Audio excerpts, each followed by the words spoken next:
Oh, I'm a little close to you. Yeah, Hello. very close. There you Hey, go. how's it going? We are here. Good. We are here at Energy in Buffalo Grove, local scene for our local Disney Lorcana tournament. How are you doing, Allison? I am doing great. I'm really excited. We got a lot of purple out there tonight. That's what I heard. Someone switched from red, blue Mmm. to purple. So it'll be good. We got some aggro. We got, I think, discard coming up first, which is my least Yeah. favorite deck, but that's okay. We'll watch it. Oh, toxic. Well, yeah.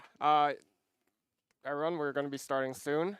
I'm Zero to Hero. I'm going to be casting here because, unfortunately, we had some, you know, outside of our Outside of people's control. control, Yeah, yeah. outside of control. We, had, You have you know, two guest casters, so yeah. good luck to us. Be So easy you're on stuck us. with We us. don't know what we're doing. We are just here to have a good time.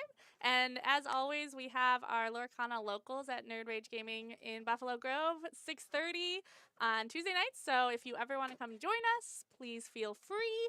We have a great group here. I think we have 12, 10, We 12, have 11. So 11. one person has a bye We got to today. buy But if one person had yes. come.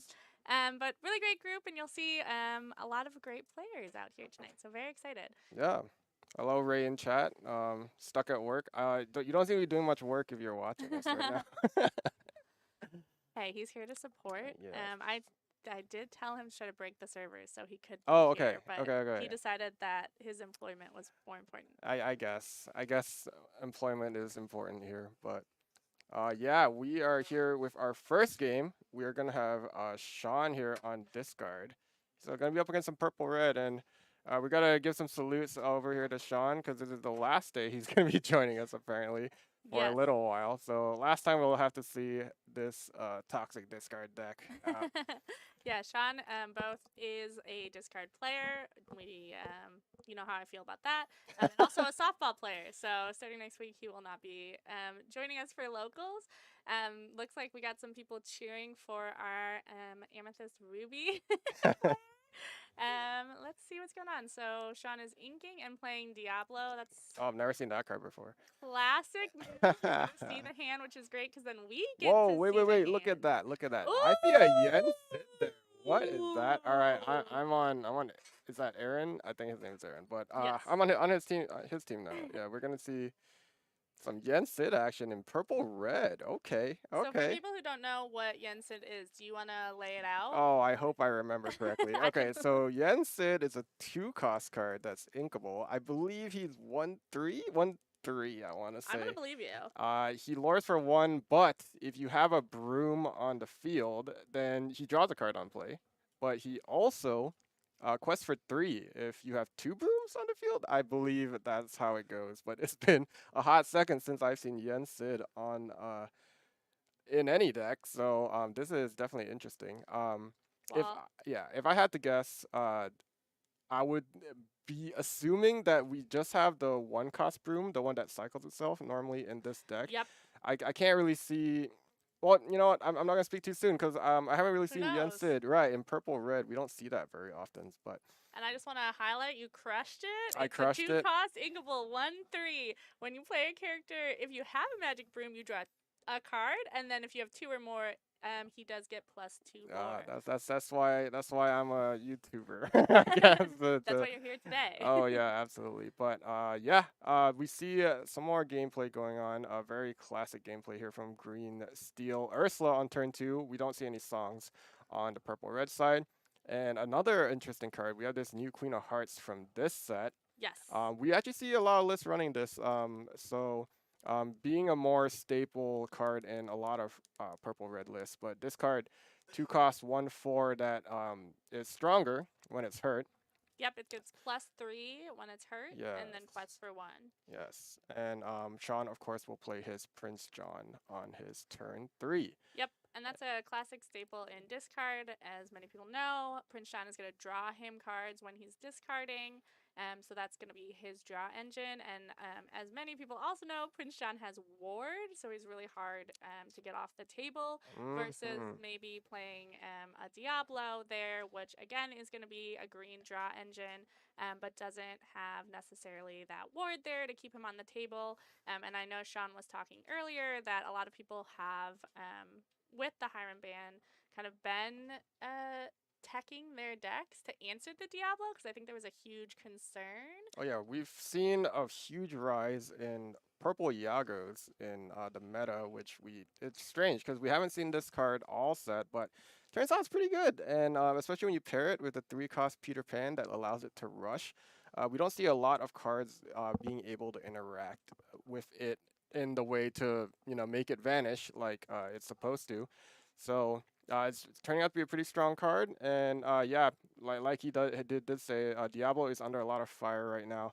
It's gonna be a little harder to play a Diablo centric deck without doing some maneuvers to get around some of these problems. But And I uh, think that's part of what you see Sean considering here. So he does have his Diablo. He does have to discard. He discards his Bippity Boppity Boo. I love that card.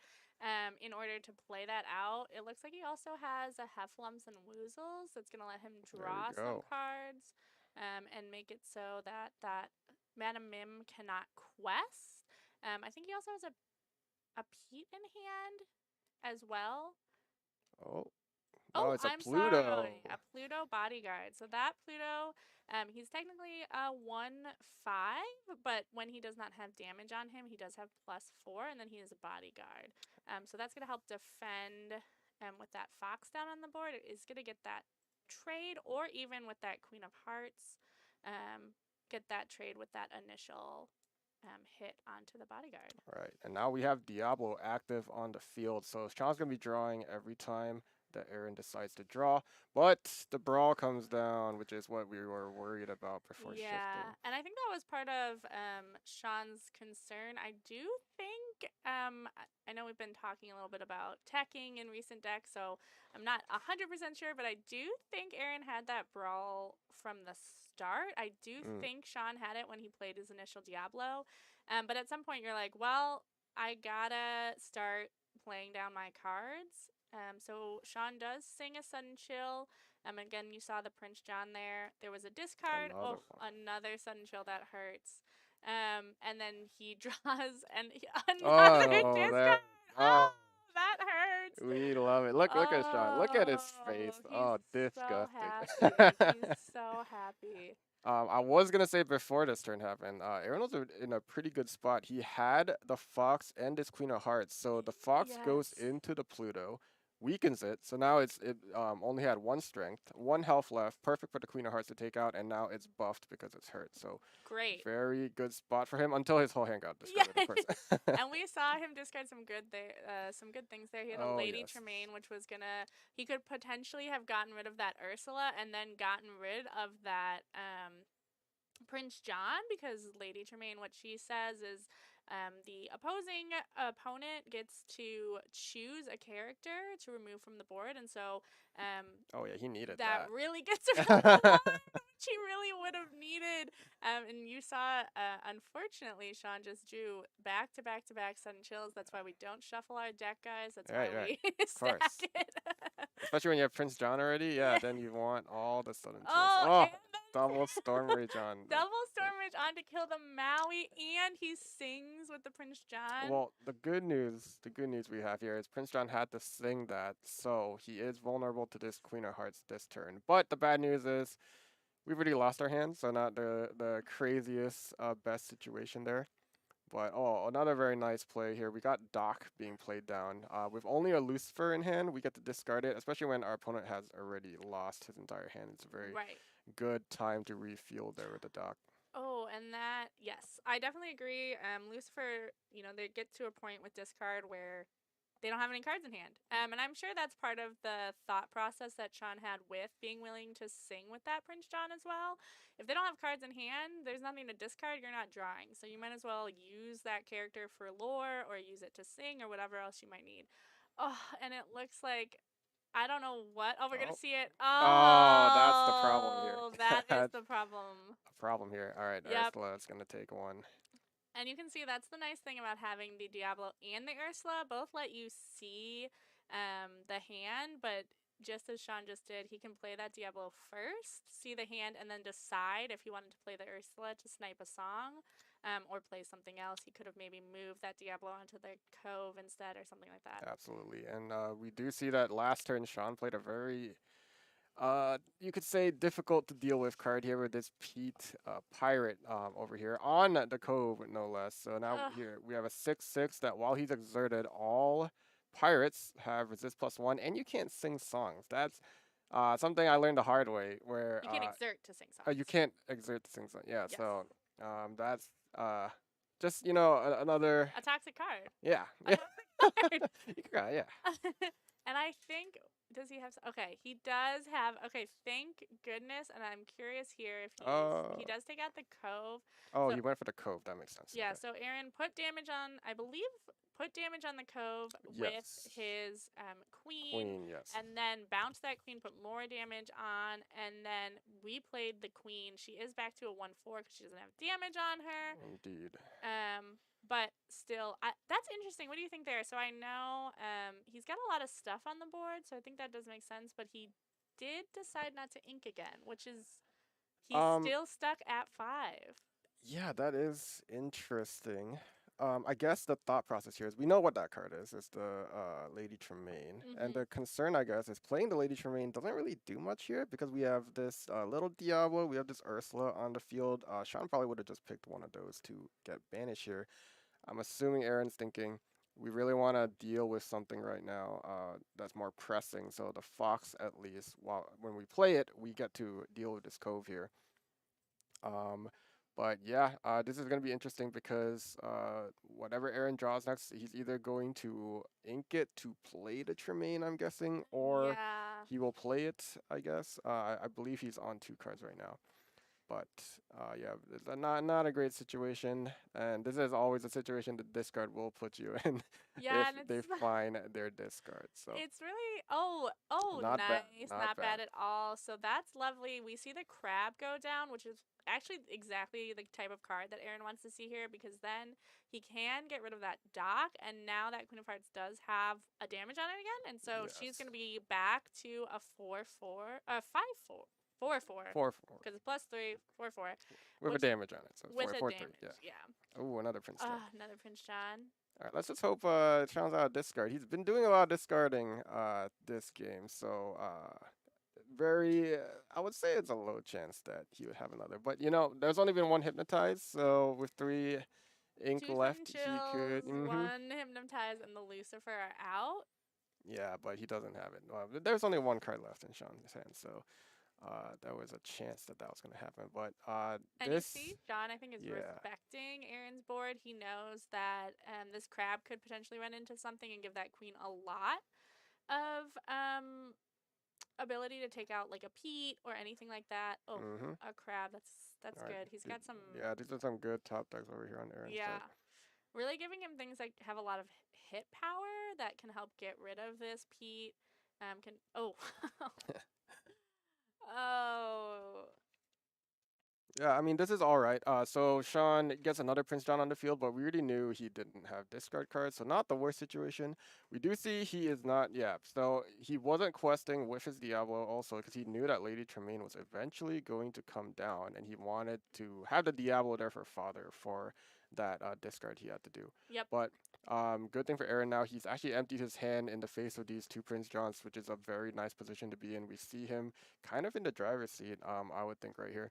Because while Sean has the 2 Prince Johns, they're not going to be doing much when your hand is empty. And this Pete is also worried it can't go ahead and quest it because, like you said, this crab is exerting a lot of pressure just by being there on the board. Yep. And I think Aaron is really taking his time and saying at some point you are going to have to quest. And I do have a lot of control options to really get rid of things off your board. So at some point I'm going to be able to take stuff out and I'll just send this goat questing, maybe this, Lady Tremaine, and leave my 2 powerhouses here until you start turning your stuff sideways. So I think that's really smart for Aaron to play some patience there. Indeed. And just meta wise, I would say red purple not the worst deck to have against this green steel. I think green steel was I would say even thriving in the absence of red purple in the overall metagame of Lorcana for a while. But now that we see red purple coming back in force, this is a tough deck to deal with because they have the board clears. They have these like Lady Tremaines that can target some of your cards that you think are otherwise safe. And we have B preps, but Yep. more importantly, we have card draw that we can go fishing for some of the other cards we're looking for here. And then oh, and see, this is actually what I was going to talk about now. You also have a lot of card draw where you can actually put things down and draw the following turn Mm-hmm. potentially, especially if he's playing Chernobogs or a Diablo that rushes into something where you might not want to draw old Amethyst Ruby would play like a 3 ink friends or something like that, and use up a lot of the ink depending on what you get back. But now you have these characters that you can kind of pop on the next turn and draw, and maybe then still have ink to play different things. Yeah, and I do think this is an interesting thing to bring up. Where if we're thinking of something like the purple Diablo, if you might not want to play it in this situation because if Sean finds any way to get rid of it, you draw a card. If he can discard that card, suddenly he's drawing more cards. But something like the Magic Broom's awesome because if Sean does manage to get rid of it, you're not drawing a card. But now that he's popping it, we do see this situation. Oh, the Diablo is coming onto the field. So, I mean, okay. So this situation is a little different because, Yes, as we know, I was just gonna say. Sean is low on cards. So, we're a little safer here, to do stuff like play this Diablo. And also, we saw part of what I was saying as well to what you were saying Hmm. was using that really cheap Diablo to then pop the Magic Broom. And so then he was able to play the Maui, which is 5 ink immediately after that. Because whereas if in an old school red purple, you play friends, you draw a Maui, again you're stuck with that card. Indeed. But to your point, I agree. Had he kind of had nothing else to pop, that Diablo maybe is not something that you want to play for that exact reason. Yeah, Be- but yeah, we also know Sean's low on cards, so there's a yes. low chance he's gonna cycle cards like that against you. But yeah, Musa's hitting the field. We Yeah. see a very warded board over on Sean's side. And muses are tough for exactly what you were saying before, where now Sean doesn't even have to hit the Diablo and let you draw. He can actually just return the Diablo to your hand and then have you discard with those muses if he's potentially singing Oh, things. that is a good point. Yeah, so that's something that we're gonna have to be concerned about. So he does spend the muses. Let's see, does he have a discard card? Exactly, he does. Yeah, so There you yeah, go. when we saw him go into the Diablo, that was the one thing I was concerned about with Diablo.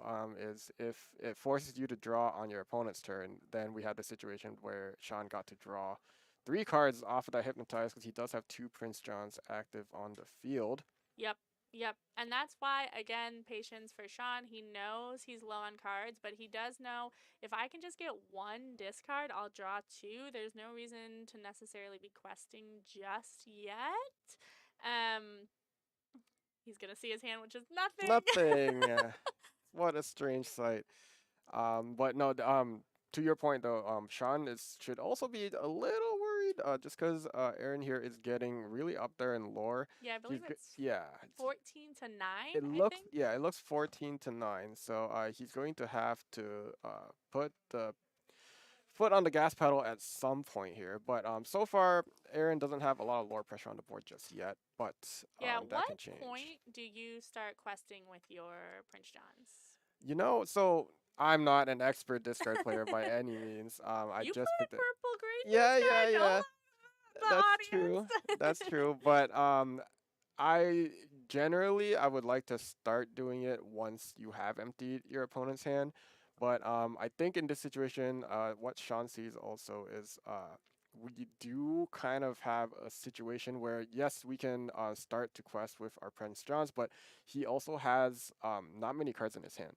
So that's kind of the thing you would have to think about. Where if you are low on cards and Prince John is kind of your only out, even if your opponent has an empty hand, but if they're playing something like purple, where there is a chance that they will start to get cards back into their hand, you're just kind of have to hope that that's going to happen, and you're going to have the chance to discard it because, Yep. yeah, we're looking for cards here. So, what do you think about this? Just again to this. conversation about how you play discard versus against discard versus how you play against some other decks. So right there we saw Aaron played down the goat, Mm. ran out of ink. That was all his ink. We see Julie in the background looking very confused. But Aaron did play down his goat. He was out of ink. He decided to then pop his brooms to get the draw. And exactly what you've been warning about, Sean did draw into something that discarded him, discarded the card that Aaron got off the magic broom, and thus was able to draw more cards. I would say, especially if you are seeing your opponent here, like Sean, not questing with his Prince Johns, I would feel like he is hoping to get the chance to discard your cards, and in that situation, I would think maybe, don't give him that chance as much as possible. Like in that situation, like you said, Aaron also, quested with the Diablo earlier, so that's another thing. But ooh, yeah, And Sean. this is heartbreaking to see. You see, this is Cricky. So Cricky is a 5 cost. When he goes down, he gives +3 to all characters on the board. So Very. last round, we saw Aaron actually really push. He played down a library, a goat, and then quested with his goat and his queen. So essentially, he was almost at he said either get rid of my library or get rid of both my characters, and Sean had no way to do that. But with this Cricky, he actually is able to sweep the board. Yeah, so that was a very good card to have in that situation. It would make Oh! I was look at the Yeah! little dance. Woo! Oh, Sean in pain. That's what we Hey! like to see. Top deck into top deck. That Cricky was great, but when you pull the goat at 19, what do you do but go to next game? I was going to say, yeah, so Aaron made the choice. He didn't trade with those Prince Johns. He went for the quest and the Queen's Castle, and the thought there is, hey, Queen's Castle, if it ticks, I'm going to get the win. Yep. If it doesn't tick and my characters stay on the board, I get the win. But not only that, one of those characters was a goat. So Yep. even if everything gets removed there, he was going to be at 19, which Yep. is maybe a Hail Mary at that situation, but sometimes we do get that field goal right there. But I think the other thing is he knows that at that point, those Prince Johns, they're not questing, right? Yes. They are gonna have to be used to clear his board, which is exactly what happened. And so he's still gonna be at that 19 or 18, depending, which puts him in a really good spot. Absolutely, and yeah, just seeing some of those cards that we have, Aaron has here in his deck that he decided to add, it seems to be Thank pretty you, good. Sean. I don't think that's horrid. Yeah, yeah, keep that and But throw I don't everything play. else. Yeah. That's Hey, not if a hard you're playing decision. Lucifer, you gotta play around Lucifer. I Okay, don't know come what on. to tell you, You're, buddy. all right, Sean, you're playing discards. Very obvious. Throw everything else away. Keep your 1-cost Diablo. Hope you find your 3-cost Oh, Diablo. he's Oh, are you keeping? Are you keeping the? Oh, yeah. he is going to be keeping And the that's the go-go. go-go. It looks like he's going to be keeping the go-go. And that's a 2-cost, right? Yes, 2-cost, 2/2. So the most effect that we get out of it is if you pay 2 extra when you play it, then you gain lore equal to how much one character your opponent has damage on it.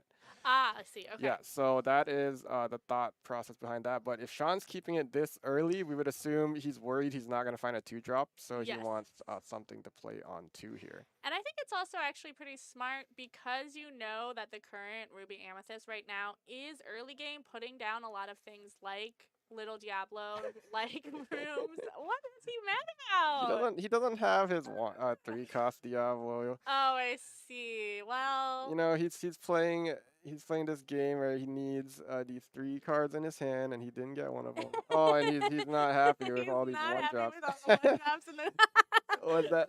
judge. He needs a judge Oh, he needs a judge. for Oh. his salt. I mean, I still think so. We see the friends on the other side go down. I mean, I think that makes sense. Whenever I'm playing, and I know they're gonna hit an Ursula Of before course, me, yes. ink the song. Ink the song, of Ink course. the song. Let's see. Yeah, but now that we do have the Ursula, since we have a 2-cost card, then Sean feels no remorse with inking that go-go that he kept in hand. Sean, maybe you should have thrown it back. Maybe you would have drawn that Diablo that Yeah. you were looking for. No, I'm curious. I know that Aaron potentially has some like characters with larger health, maybe like the broom is a 2, right? Things like that. In that situation, you saw him ink the friends, you saw his hand, friends was the only thing that he had. Would you play the go-go, or do you think that the Ursula was the right call there to try to snag a song if he did draw I it? mean, so the go-go is really low impact when you're playing it for two. You generally want to use it to get that lore gain. So I can see, like, just hoping that he has another song, because that's a situation. Let's say Aaron mulliganed and he got multiple songs, right? There's that chance. So he can't ink them all at once. So especially if you're going first, they only had the chance to ink once. So there is a chance that he had But he another saw song. the hand Oh, with the Diablo. He he did see only the had hand. one song. Oh, he could have drawn it. Yeah. I mean, yeah, it's interesting. That's a good question. Yeah, I think it's you know, I agree with what you're saying. Like Yeah. that go-go is made to actually maybe be a 5 cost card, right? But I do think potentially now I have this, Queen of Hearts. I have a library. I kind of think maybe having one more. All right. Yeah. No, I can see your point, because like initially my thought process, because of course I played this with purple. The thing Yes. about the Ursula is we can crab it and it becomes a Yes. 4/3, which is Yes. very nice. Which But is yeah, Sean nice. doesn't have that ability. But um, you know, I, I'll say, because of course before this I also play a lot of Blurple, and one thing I would think about is like, hey, I'm gonna be super greedy. I'm gonna ink this friends, but if I drew another one, like, or something, I True. would keep it like a secret. Like let's say I pop Turnerbox followers, and then like I found another friends, right? Mhm. I'll keep it and just be like, he's not gonna play the Ursula because he saw me ink a song. So it's something to think about. Just because I think Ursula and Go Go kind of both are relatively low impact in that situation. So Especially facing up yeah. into this library. I mean, Oh yeah, taking that that's chance. that's gonna be a lot of. You're gonna have to do a lot of damage to this library. Oh yes, one of the struggles of Green Steel is dealing with these high health locations. But I mean, Sean has a lot of characters on board. He has the ability to do it, but I think so. He has 7 on board right. Oh, he's playing a Little John. Oh. What is this? Oh, Aaron has to read this. I think I know what it does because Okay. I saw it recently. It's a 2/4 bodyguard, and it gains evasive on your turn, so you can strike an Yes. evasive. So it looks like this is Sean's answers to evasive characters. Yeah, very interesting. So he does have. Oh, there we go. Okay, I was going to say. So he had the option to go into the library to take it out. But instead, we see that he had strength in his hand, which the Muses is going to sing. Take out that Queen of Hearts since he has more than 4 characters on the board. Yep. And then with the Muses on board, we get to bounce the Cusco back to hand, and then full send into the library and hope to take it out Out next next turn. round. So yeah, looking pretty good for Sean this round. We see a Yeah. full field of cards. Not much discarding he got to do this turn, but you don't have to do it if you're just gonna win off the board. But we are against red purple, so be prepared is a very real problem. We're gonna have Yes. to, yeah, we're gonna have to hope that he doesn't have it, or we find another Ursula before, in case, to check to make sure he doesn't have it. But And if I am Aaron, no matter what, I am inking. I am inking until I'm at 7 oh yes, to make sure that I am on track to get my Be Prepared. And I think here, some of what I am imagining that Aaron was contemplating was, do I want to play some more potentially small things? I saw a Brawl, I saw a Crab, I'm not sure what else I saw. Or do I want to play something where Muses can't actually bounce this goat back into my hand? yep. So I know that it's going to stick on the board. Maybe I can take some stuff out, which might be helpful. Yeah, no, I think that is the correct line of play here, because with a like very heavy board presence that Sean has, we can't be losing some of that essentially right now. We need to have things that can stick on the board.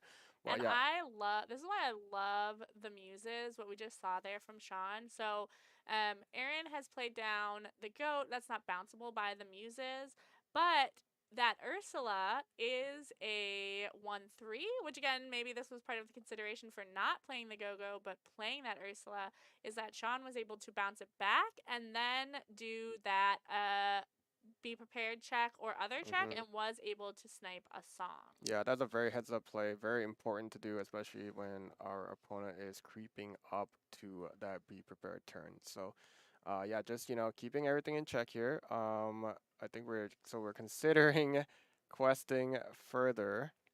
And I think we're gonna, or is everything? No, the muses could have done something, I guess. But Yes, because the Prince John was just played, the Ursa was just played. Obviously, he doesn't want to turn these muses because the goat. I would take those muses out in a heartbeat. I would well, take the yeah. Prince John So out. Little John actually has bodyguard, Oh, you're so we are right. You protected in that situation. could. But I think he was worried about a possible Maui coming out Yes, to follow that. So or a low character and a Fox, fox. right? Yep. That's also another concern. Or a Or the brawl. brawl, Yeah, which he that. did see in hand. Yeah, So so there were a lot of different ways to deal with that, and I think Sean definitely saw that, and and we're gonna taking check. out the Pete there.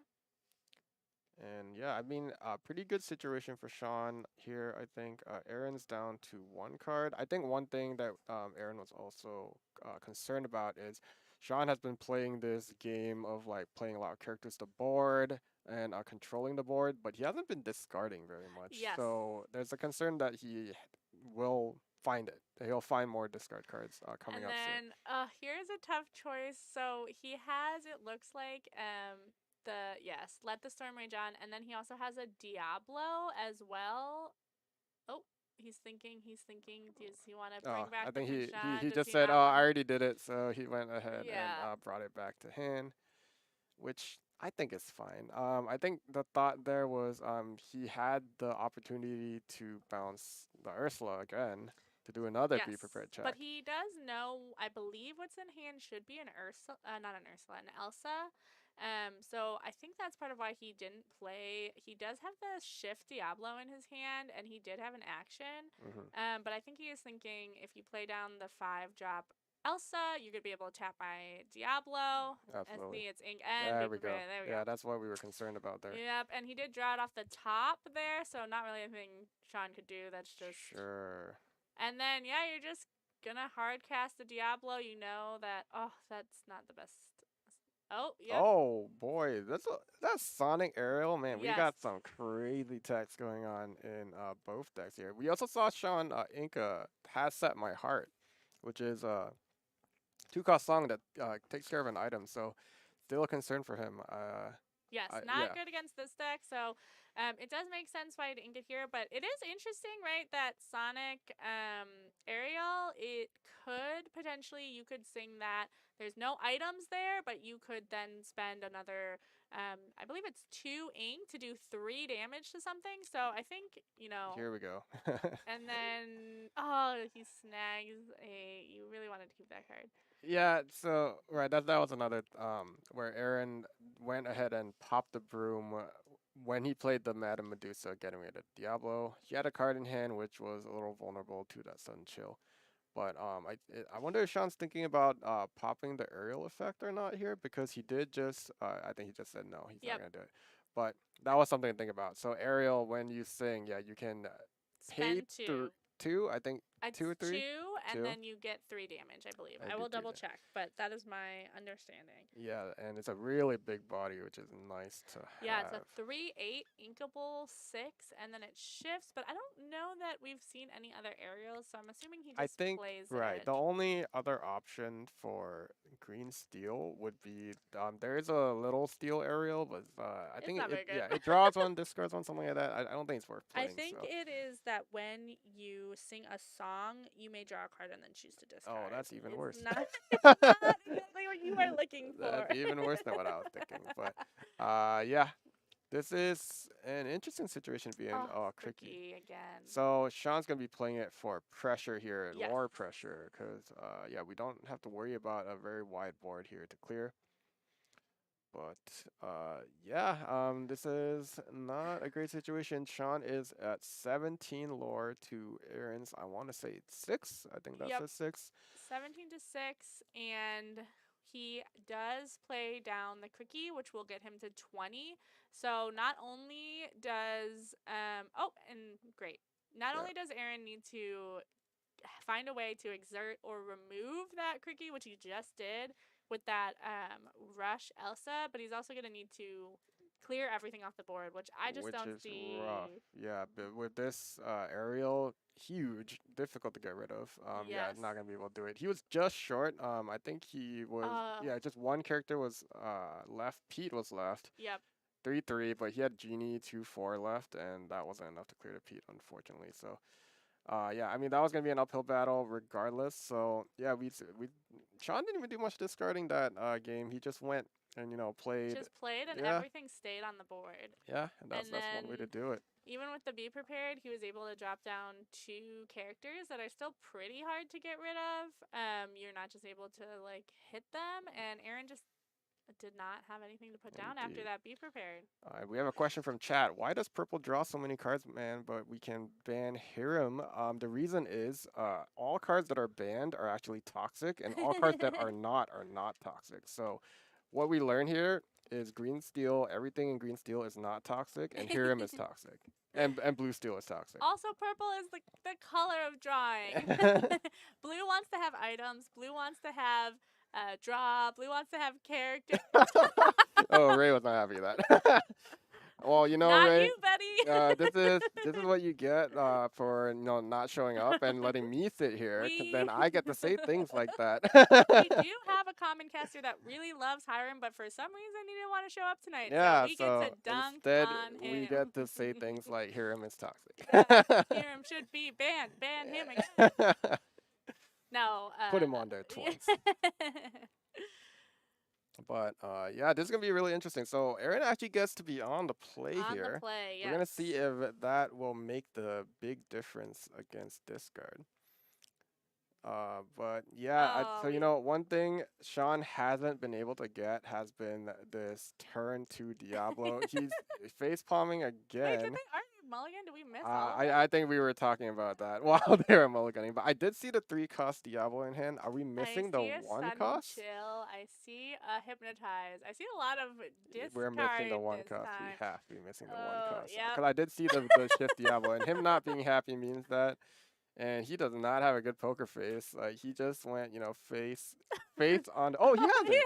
He has it. What's he face See? desking about? Sean will do this to you sometimes, where he Oh, really will play like he has the worst hand well, on the face of yeah. this earth, and then he will have perfect curve with every song he needs and Huh. draw, Let's and you're see. like, "What's going on, I'm bud?" very curious what Sean is worried about here. Oh, did we see a brawl I in hand? Is that what he's concerned about? I'm What? not sure, but I do know that he has we don't talk about Bruno, which is a great he might be inking it, but Oh, no, he's he thinking the could big aerial. discard that Bruno to shift the Diablo. I do believe that's the enchanted Diablo in there. He Oh no, so that's an enchanted. We don't talk about Bruno. We have a regular Diablo. We have a Pete. Strength. Yep. Yeah, I think is he worried about shifting here? Maybe there is a brawl that we Yep, haven't we're gonna missed. discard that. We don't talk about Bruno. We're gonna sing on which Oh, that's 1 damage, Mr. you Sean. can get rid of the Diablo, but then it is going to cause him to draw, which is not what Sean wants. Sean wants to get rid of this broom before Aaron is definitely going to be able to play a character next turn. Huh. Okay. So yeah, we have the draw off Diablo that I'm not sure if Aaron did manage to do, but yeah, I think he thought of he must And have seen the Sean brawl. saw the Yeah. brawl, so he said, "I know it's Yeah. going." And Aaron's just gonna quest with this broom, which I think makes a lot of sense because as we saw last game, Sean can just like put down a lot of pressure really fast, a lot of characters, and I want to get as much lore as possible. We ink the Pete to play the Pete, so no actions. Makes sense. Makes sense. Wish we had that for our protecting our Diablo, but unfortunately, Oh, it turned too late. a library. He's gonna move it to the library, and I'm not questing with this Oh, absolutely not. broom. Yeah, we Good want. job, Aaron. Yeah, we don't want to lose it here when we can possibly draw 2 next turn off of it. Now, I am playing into steel, so I do think that I'm curious what else he has in his hand. Because I do think that's a bit of a risky play to make sure that that broom stays on board. But if it does, Aaron is going to be able to play down another character and then draw 2. One off the broom when he banishes it from drawing another character, and then one from being on library, which whenever you banish a character, either on your turn or an opponent's turn, you get to draw a card. Indeed. And we do see another sudden chill picked up by Sean here, so we can probably bet on that coming down next turn as well. We're going to see what Aaron has packed for us today. Queen's Queen's Castle, and Castle. Sean is not happy. Wow, Sean, maybe you should play some colors that can get rid of And he locations. moves. I love Aaron, this. I love I that. love Look this at right that now. little Oh, he found face. something? Oh, he found Oh, a he storm found it. rage. That's Son. why. That's exactly what I said. I said, don't mess around with steel. Don't mess around Oh with steel. It will no. come for you. But I think that was really funny on Aaron's Oh, part. and a Lucifer too. Oh, get out of Oh. here, Sean. Get out of here. He always top decks what he needs, like in that situation. So just to walk through what happened, which again is definitely interesting. I don't know. I think it makes sense based on what we were talking about. So what Aaron did decide to do is he decided not to. Well, he actually couldn't He could not. banish the He magic broom he because he didn't. He could. could have played the goat. Yeah, he had a goat. He could have. He was But just being very. Oh, no, okay, I so think what he did makes sense. So I think he decided I'd rather have my location yes. because there's not a lot of damage on the board, and I'm playing into steel. That's not necessarily playing anything that is rid of Exactly. my Sean, locations. you can't ask for the judge there when you just top decked the Storm Rage on last turn. But I do think Aaron is saying Sean can get rid of my characters. He can't get rid of my location. So No. if I just location dump, I am going to get a lot of lore, and then I can just put down whatever I have, and he has to deal with these other 2. And if I happen to get a benefit on draw, great. No, no. I think what you're saying makes sense. It's correct. It's probably what I would have done in this situation because we know that green steel struggles generally into trying to remove locations like this. Yes. So it made sense. I would say I guess greedy. I say that in quotation marks. It wasn't very greedy, but one thing was he moved the broom from the library to the castle. Oh my god! You know what? This is I'm having a good time Incredible, here. I'm having a great incredible. time. This is just play locations against green steel. Well, What are they going to do? I think the reason he moved it is he didn't end up banishing. That's yes. So he had an extra ink anyway. Yes. And so he yes. said, do I get one lore or do I put down all these locations and then Sure. maybe No, draw a it's card on yeah, my it's turn? absolutely unfortunate that Sean top decked there to Yes. make that a bad decision because it would have been a great decision It would have in been any other great. situation, right? But Oh, and he says, that's a don't bodyguard. forget, there's a bodyguard. Which you can see Aaron go, oh man. We're Whatever, I'll fine. just leave it. Yeah, it's unfortunate because the Little John also has evasive on their turn, so it can Yes. hit the Peter Pan, which is and why he gets didn't rid of want it to. anyway. Yeah, but we But need to get rid of it. he does get to draw a card, and it does get to draw a card. Yeah. I think again that's an instance where I almost maybe am not putting things on the library. That is the concern. So library against I mean He besides doesn't have getting a the Prince Lorcan. John though. That is true. That is true. But yeah, that's probably worth the risk then when there's no Prince John on the board. Oh, hate to see that. Oh, Whatever no. he got. Oh no, we may be out of steam here. Yeah. But no, yeah, it is nice. Like yeah, Sean. In this situation, he's gotten back control of the board. Yes. He can slowly take down these locations as he pleases. And yeah, even in those situations, if he has such a wide board, we could have seen like a Creaky come down or something to have Yes. like wiped out every location. We don't see that in this situation, but I mean, very heavy board.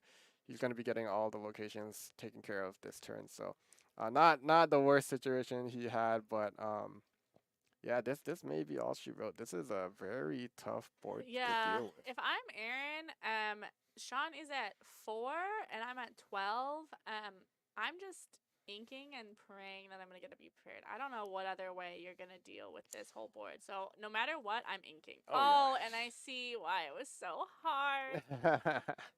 It makes sense. I think it makes sense. We Yeah. hate to get rid of Finders Keepers there because that is one of the key cards against this card that kind of keeps us alive. But he really wanted to put a kibosh on that Diablo there because Yes. it was drawing Sean too many answers to everything that could have happened.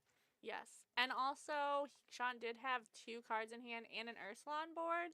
So you have, one sudden chill, you're discarding 2 of your cards, and then you have one other discard, and that Finders Keepers was a waste, versus you know that you can get rid of that Diablo. All right. So before this game, Sean was warning me that he was gonna cheat, and I should keep an eye on it. Did you catch anything? I don't think so. No, I don't think he cheated. Unless he pulled that Storm Rage on out of his sleeve, which was very possible. He says, you know what? Everything in there. We're Why moving not? everything on the board, and we're I mean, at this point, you kind of got to be questing because, unfortunately, you have Aaron needs to have ink this turn, Yes. and then So I think he has one more turn. Yeah, we technically don't have to be worried about that Be Prepared this turn because, well, okay, that's not true. I was gonna say because they're short, Aaron's short on ink.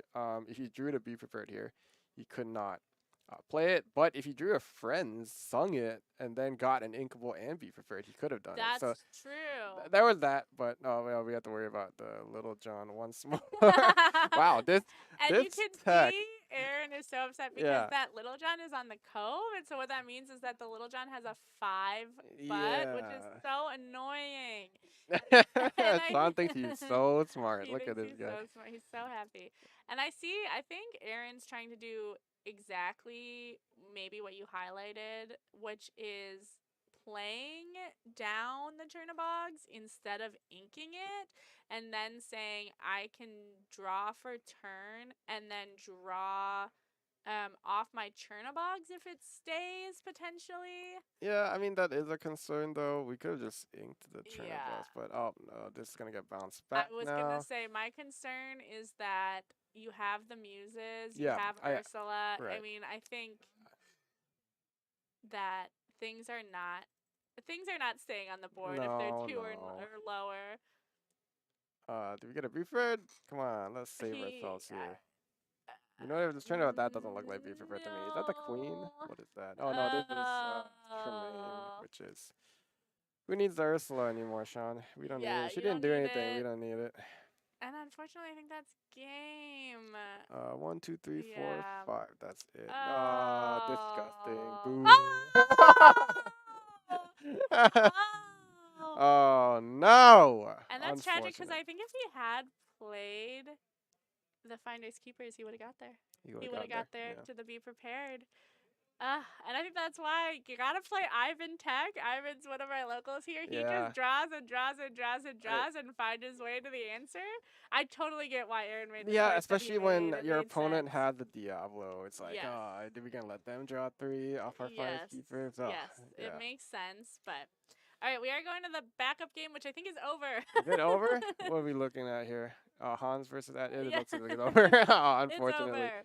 But no, that was a very was fun great, game. I had yes. fun watching that. That was insane. But yeah, red purple against green steel. I think it's always fun. It's always like a Mhm. back and forth. Yes. Are we gonna discard first, or who gets to go like all wide on the field? Who gets to be prepared? And And I think Everything is it crazy. is a nice game because at least purple, you're not going to end up with no cards. And Right. so sometimes you have a deck, maybe you're playing aggro or something, and it really just ends up being like, I'm top decking, you're not discarding, we're just top decking, and whoever has better whoever top answers deck, it, yeah, wins. gets it. So yeah. yeah, that was good. We're gonna be coming into round 2 very soon here. So stick Stick around. around. Let us know and- what decks would you want to see next. Yeah, we'll force them we'll to see stream. if we can get them on stream. But yeah, all We'll right. take a quick break. We'll be back in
we are back!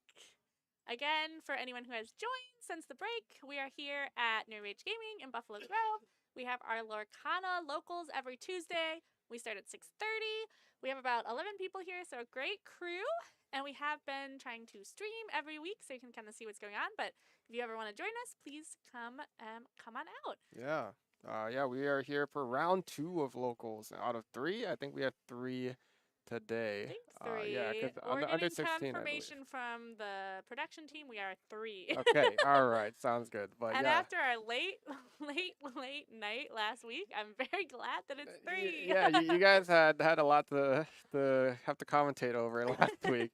But yeah, today we have 3, and in this round 2 we have Hans, our ketchup mustard king here on ketchup mustard, which is Ruby, Amber, Mufasa. I had to think about that That's for a okay. second No there. one plays Amber. Exactly, it's a discussion Unless coming. they're playing Steel Summit. Hey, whoa, back No, up, what? back What? up. No, I'm just kidding. But yeah, we have our ketchup mustard king here against Muhammad, who's playing Ruby Am. We got a lot Classic. of Ruby Am players nowadays. We've definitely seen a Ooh. revitalization of this color. And I see something fun that we saw Raymond playing last week on stream, which is a Dragonfire. We love a Dragonfire.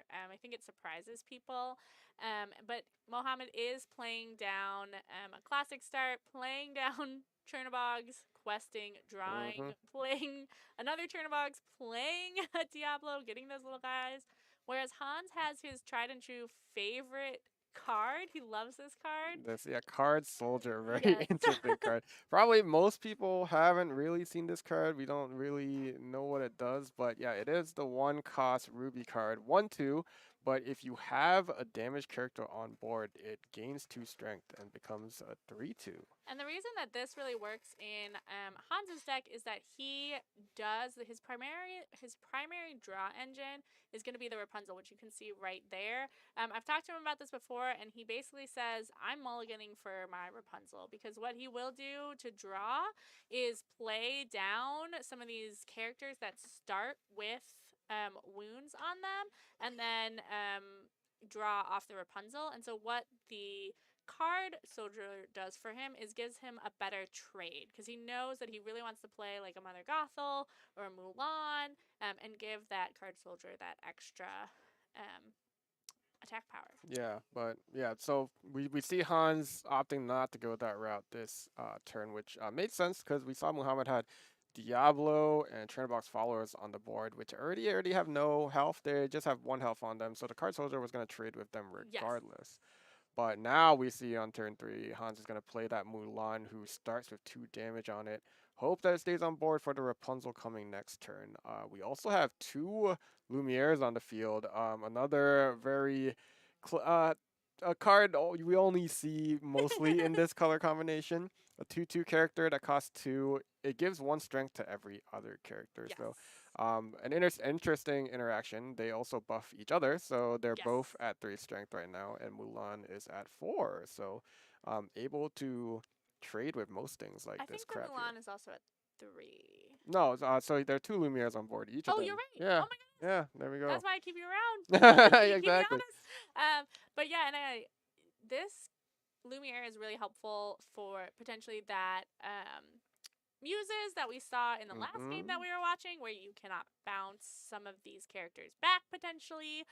Also really good against Little Sisu, Big Sisu, Brawl, a lot of these things in red and green that are used to remove characters, because Hans does not want his characters removed, particularly any characters that get banished through red removal, because again, he has limited card draw. He really puts things down, tries to kind of keep enough things on board to out quest his opponents. Yeah, but this is so we see Muhammad last turn. He plays this library and moves the crab over to it.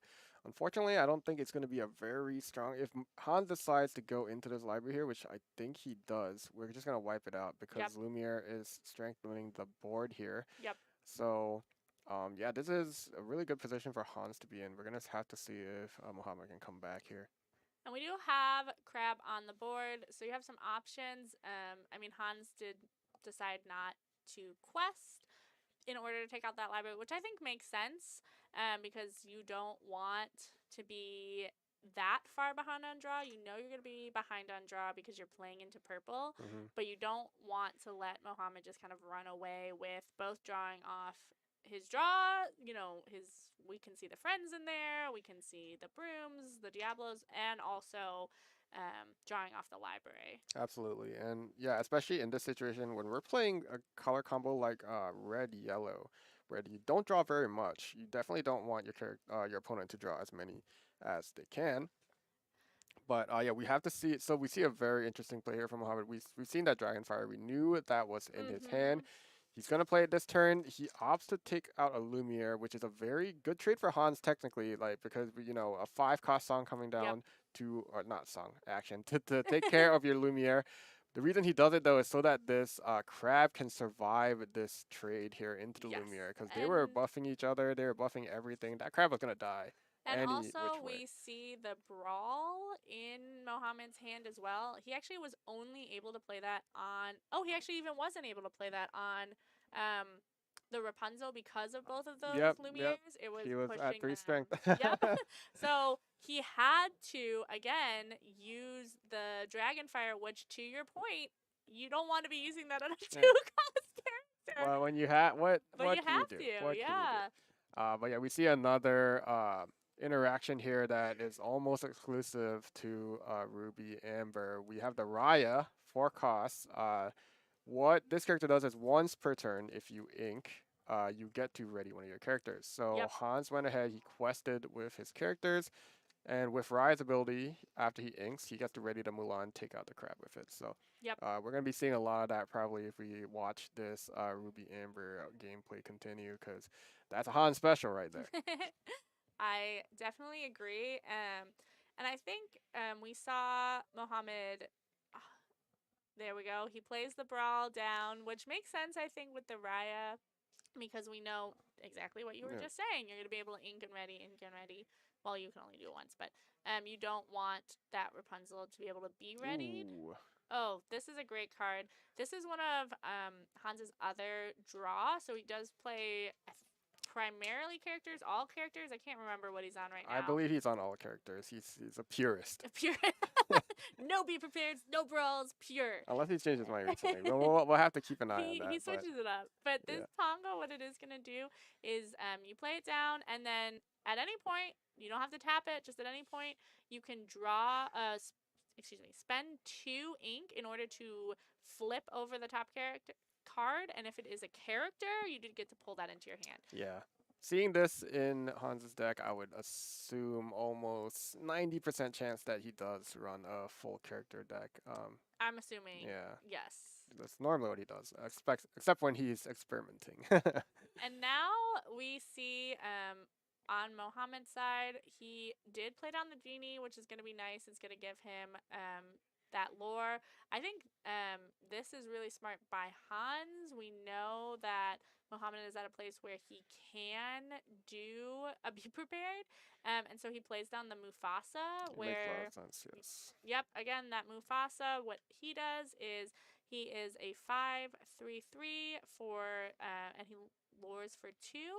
But whenever he's banished, Hans gets to flip over the top card, and if it's a character, it goes down exerted, which is really nice because Mohammed's at a point where he really can only play the be prepared. So if that's what ends up happening, Hans knows that whatever gets flipped is gonna stay. Oh yeah, absolutely. So that's one nice thing that we know.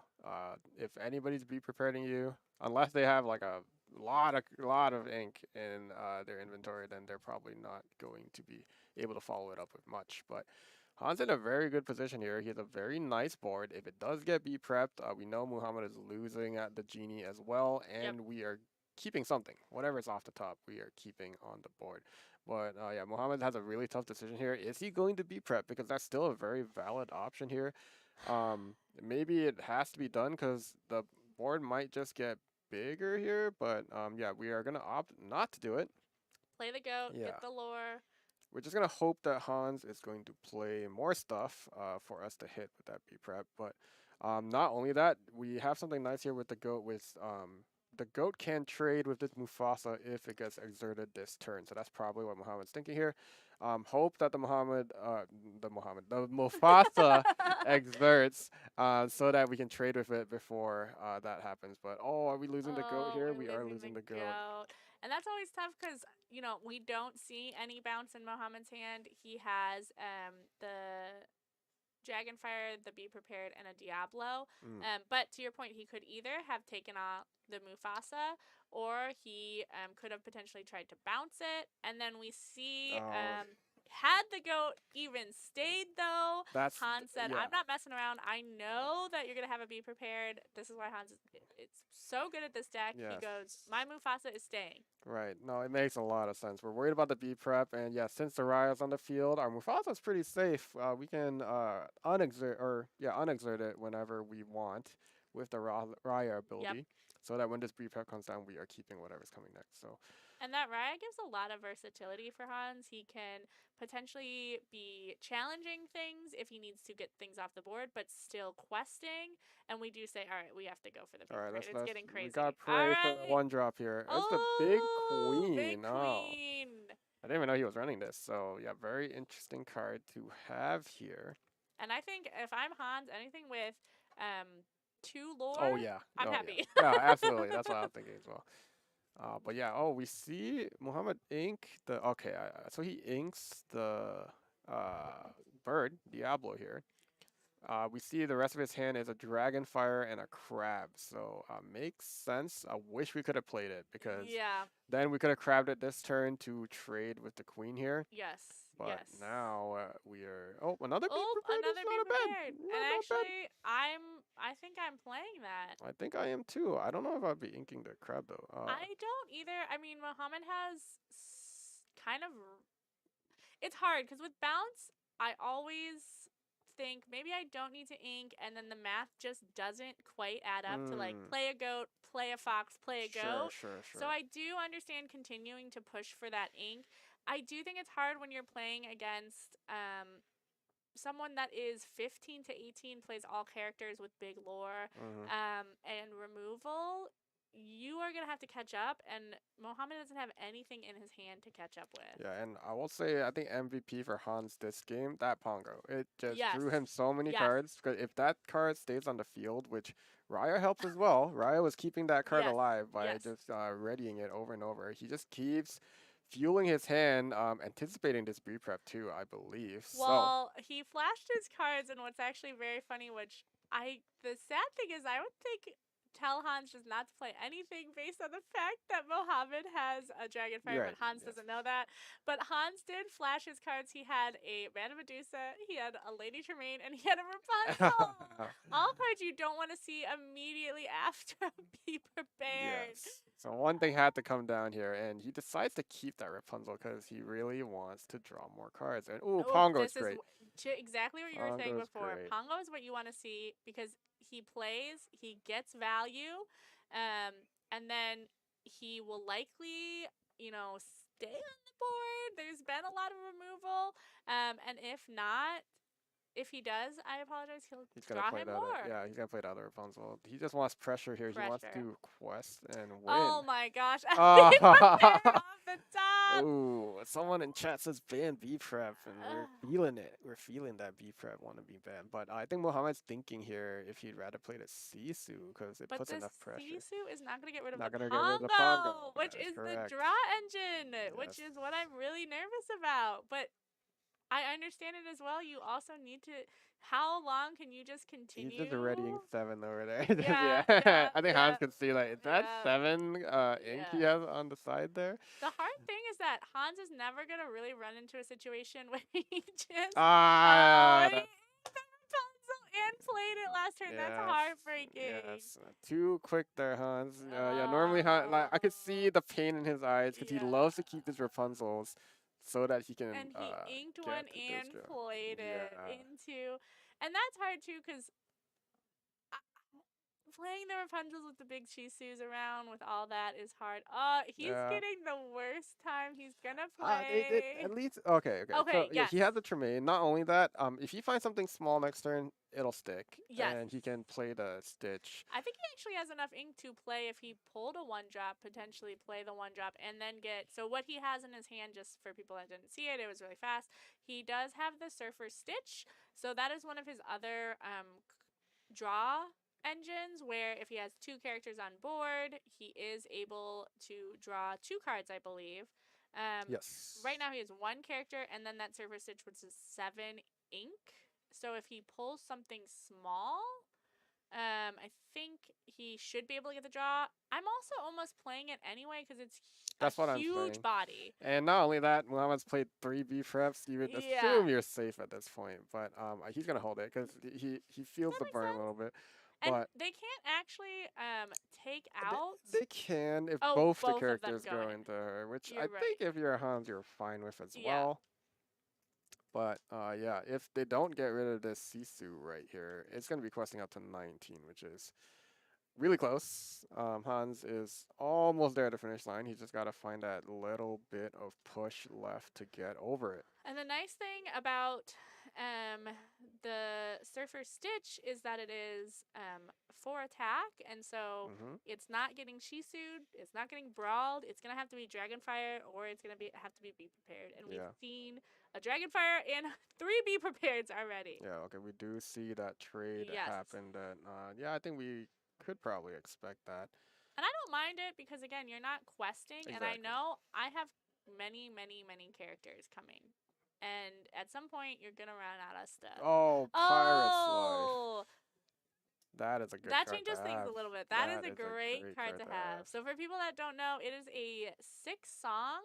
It is sing together, so potentially could be sung by multiple characters. I think Mohammed, what happened there, it makes absolute sense. Decides to take out the quester and hard cast the song, but it does give Mohammed 2 lore and subtract 2 lore from Hans, which gives him a little more time to try to catch up. Oh, okay. Oh, that's a great card as well. It is great, but to our point that we were talking about earlier, this Stitch is a big body to try and get rid of. Yes. So this Elsa, the nice thing is if Elsa goes into him, she will survive. She has 5 health, but nothing else will, because everything else is severely damaged on the board right now.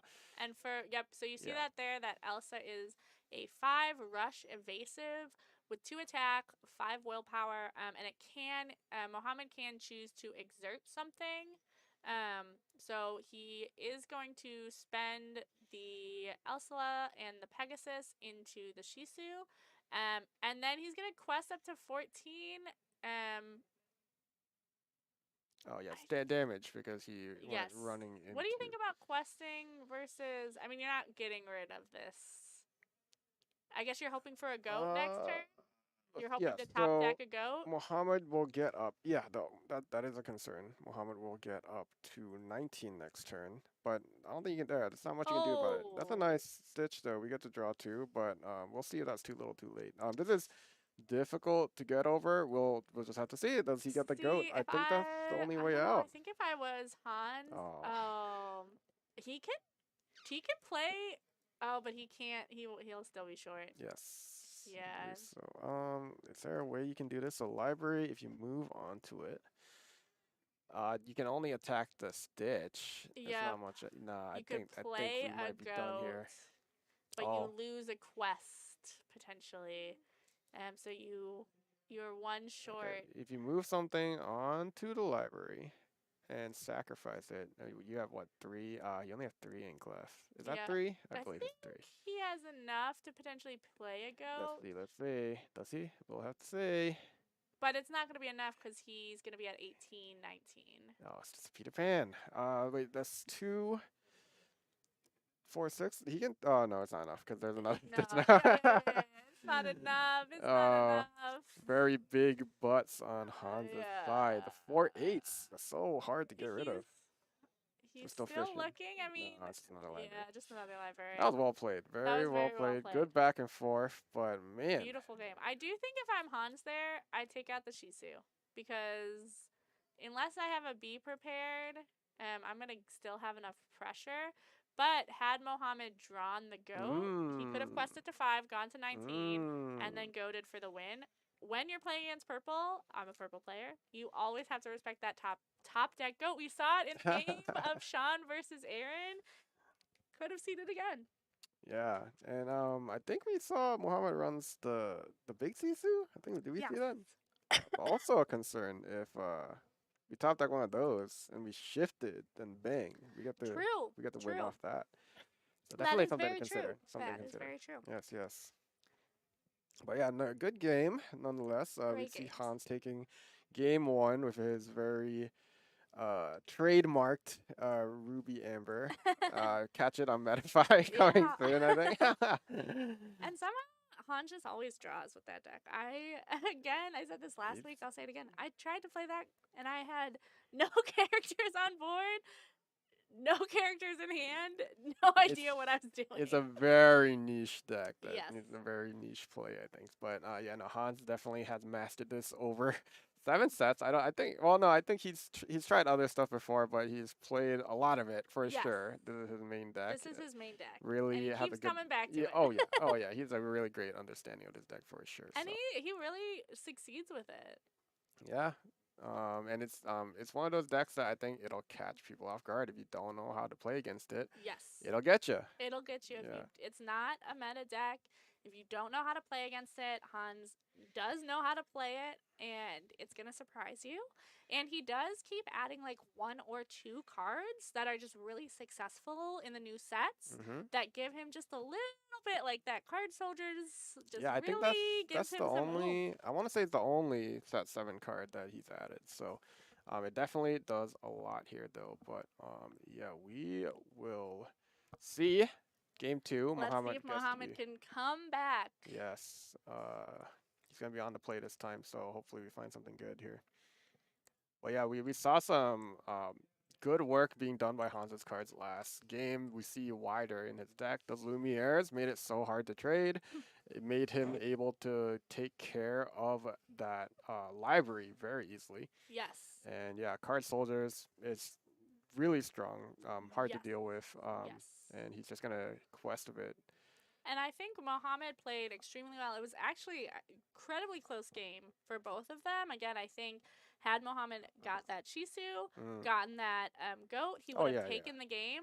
But he also saw 3 be prepared. He did. So see you 3 have be to prepared. know if you're Mohammed that that is not usual. No, of course not. And so you're going to have to figure out how to clear these boards that Hans has if you don't see your 3 being prepared. I mean, red, yellow, though, they can put heavy pressure on the board very quick. It is a character-centric deck, and because of that, it's going to get characters on the board very quick, especially with things like we see right now. We see that 3-cost Uninkable Gaston in Hans's hand. We're going to see, there are chances that he's going to put a lot of good use to that. That's the card that's going to get just a lot of pressure on the board very quick. And what that does is he can exert that card in order to spend 2 less, I believe, for another character. Yes, 2 less. And so, yes, what is really helpful, I think, into this matchup to kind of what we saw last game is that if Hans can get even more higher characters, higher lore, etc. down before Mohammed can get to 7, that's going to be even better for him once those be prepared start coming down. Absolutely. And yeah, we can see like crazy combos come out of this Gaston as well. Like if you put it down on turn 4, you could use it on Mother Gothel and then play a Rapunzel on the same turn and then immediately draw 3. Yes. Or we'll see it. Hans really likes to combo it with that Ryer we were talking about earlier. Because if you play that down with his ability, you ink on the next turn, and you can already the Gaston again to use his ability again. Which is crazy. Crazy combos. Crazy combos. Play that Rapunzel for free. MVP Pongo just entered Hans' hand too, so we'll be seeing a lot of that. Yes, we love that.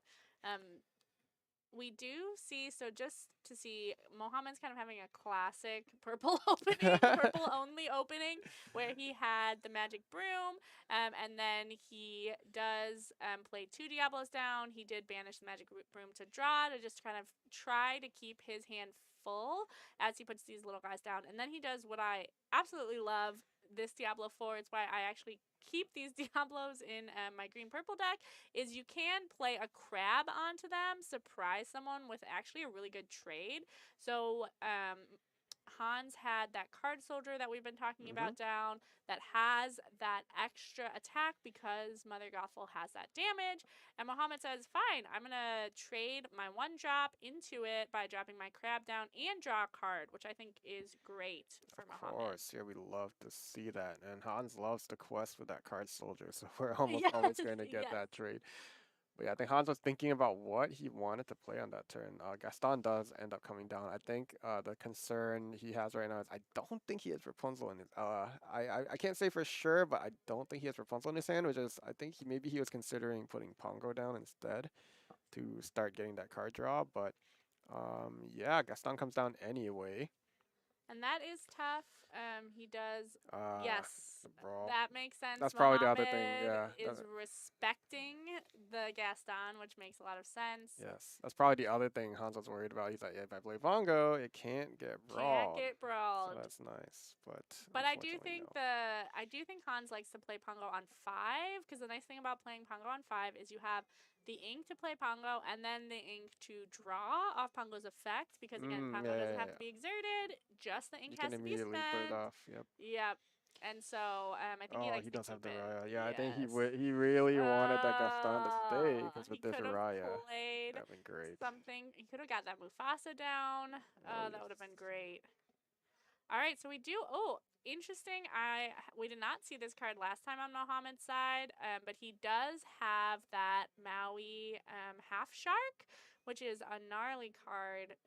Not quite at the ink for it, Not yet. but um, that I feel like is going to be really, really good against Hans. Hmm, good. I think I'm keeping that because he's going to be able to go into some of Hans's characters that maybe have some lower attack power and then get some of his actions back, which Hmm. I could pull back a Be Prepared, could pull back a Brawl, any of those things. And then if that shark has a little bit, maybe too much damage on it, I maybe grab a Fox and I'm able to pull it back into my hand. So Indeed. I think it could do a lot of work for Muhammad if he can get on the board.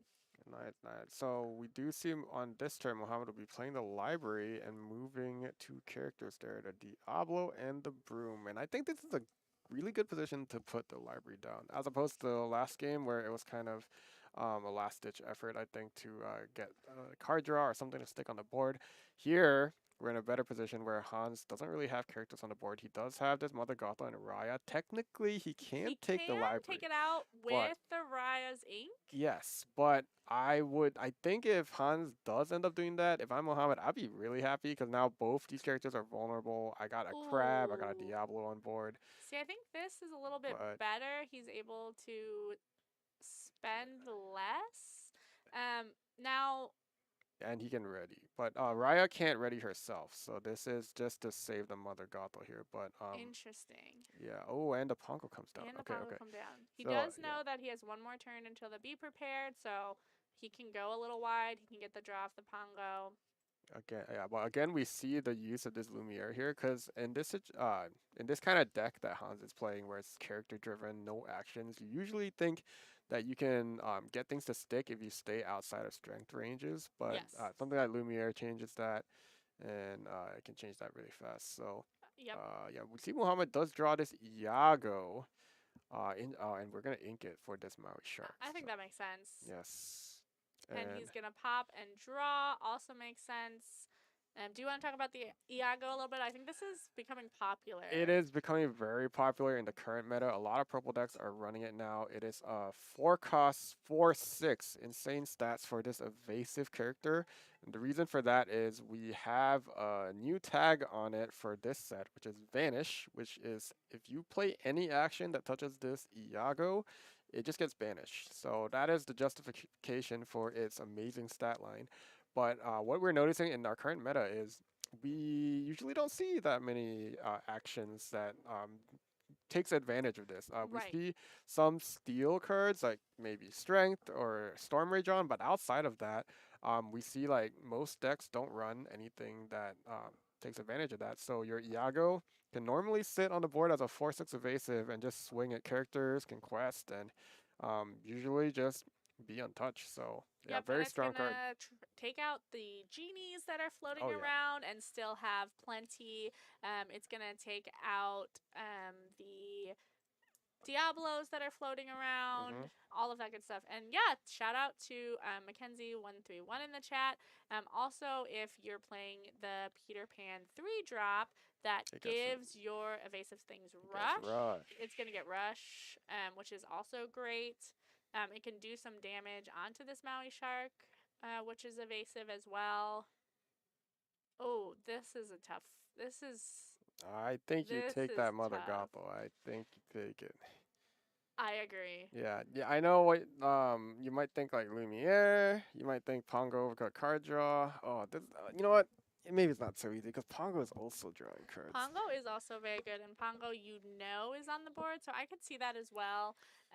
And you know that it's gonna Yeah, take it's out that Pongo. crab no matter Sure. what. I think that makes sense. We going with the shark? Is there an action that Muhammad's looking for? Is It there looks an like action? So he's gonna take it out with it's the four shark, damage. and then what he is able to do is draw. He does have The the brawl. brawl. Okay, that makes Okay, a lot of sense. so we can hopefully hit that Lumiere as long as it's not another Lumiere comes down on field. So. Yes, yes, yes, yes. And I don't see no. Nope, we don't have it.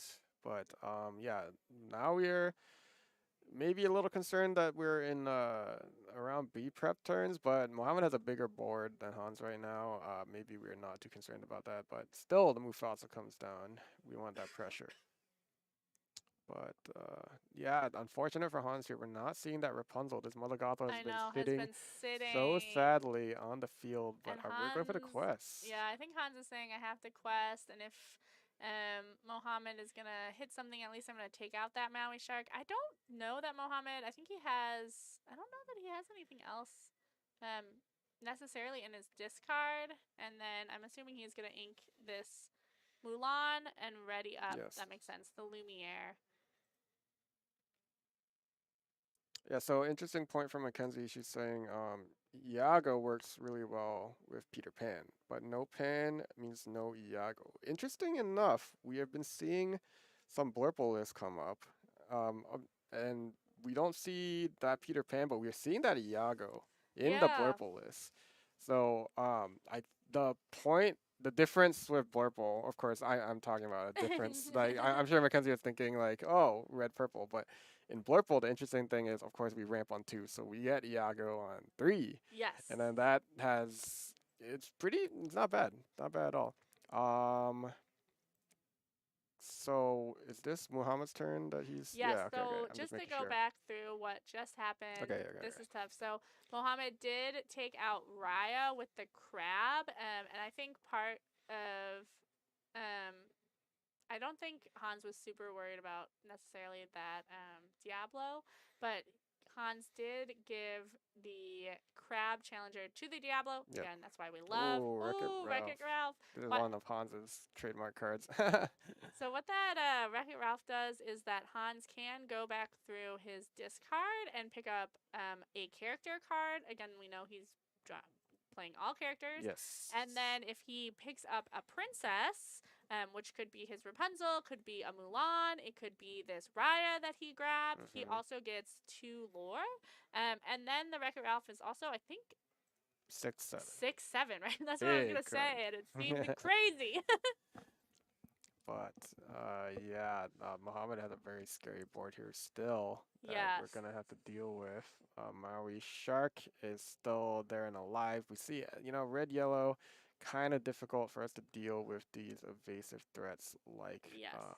this shark.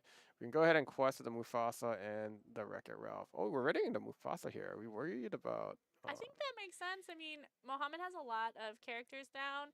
He could hit the Mufasa maybe with the Maui and then try to take out whatever's flipped versus being prepared for the be prepared, which we've talked about where if the Mm, Mufasa is up and Muhammad does decide to be prepared, which I'm not necessarily sure that he would, right, right. I have my Mufasa there to make sure that something stays. And we Oh, there's a be do prepared. see it. I don't think he will be playing I it, don't but think he'll he be has playing it. it. It's very true.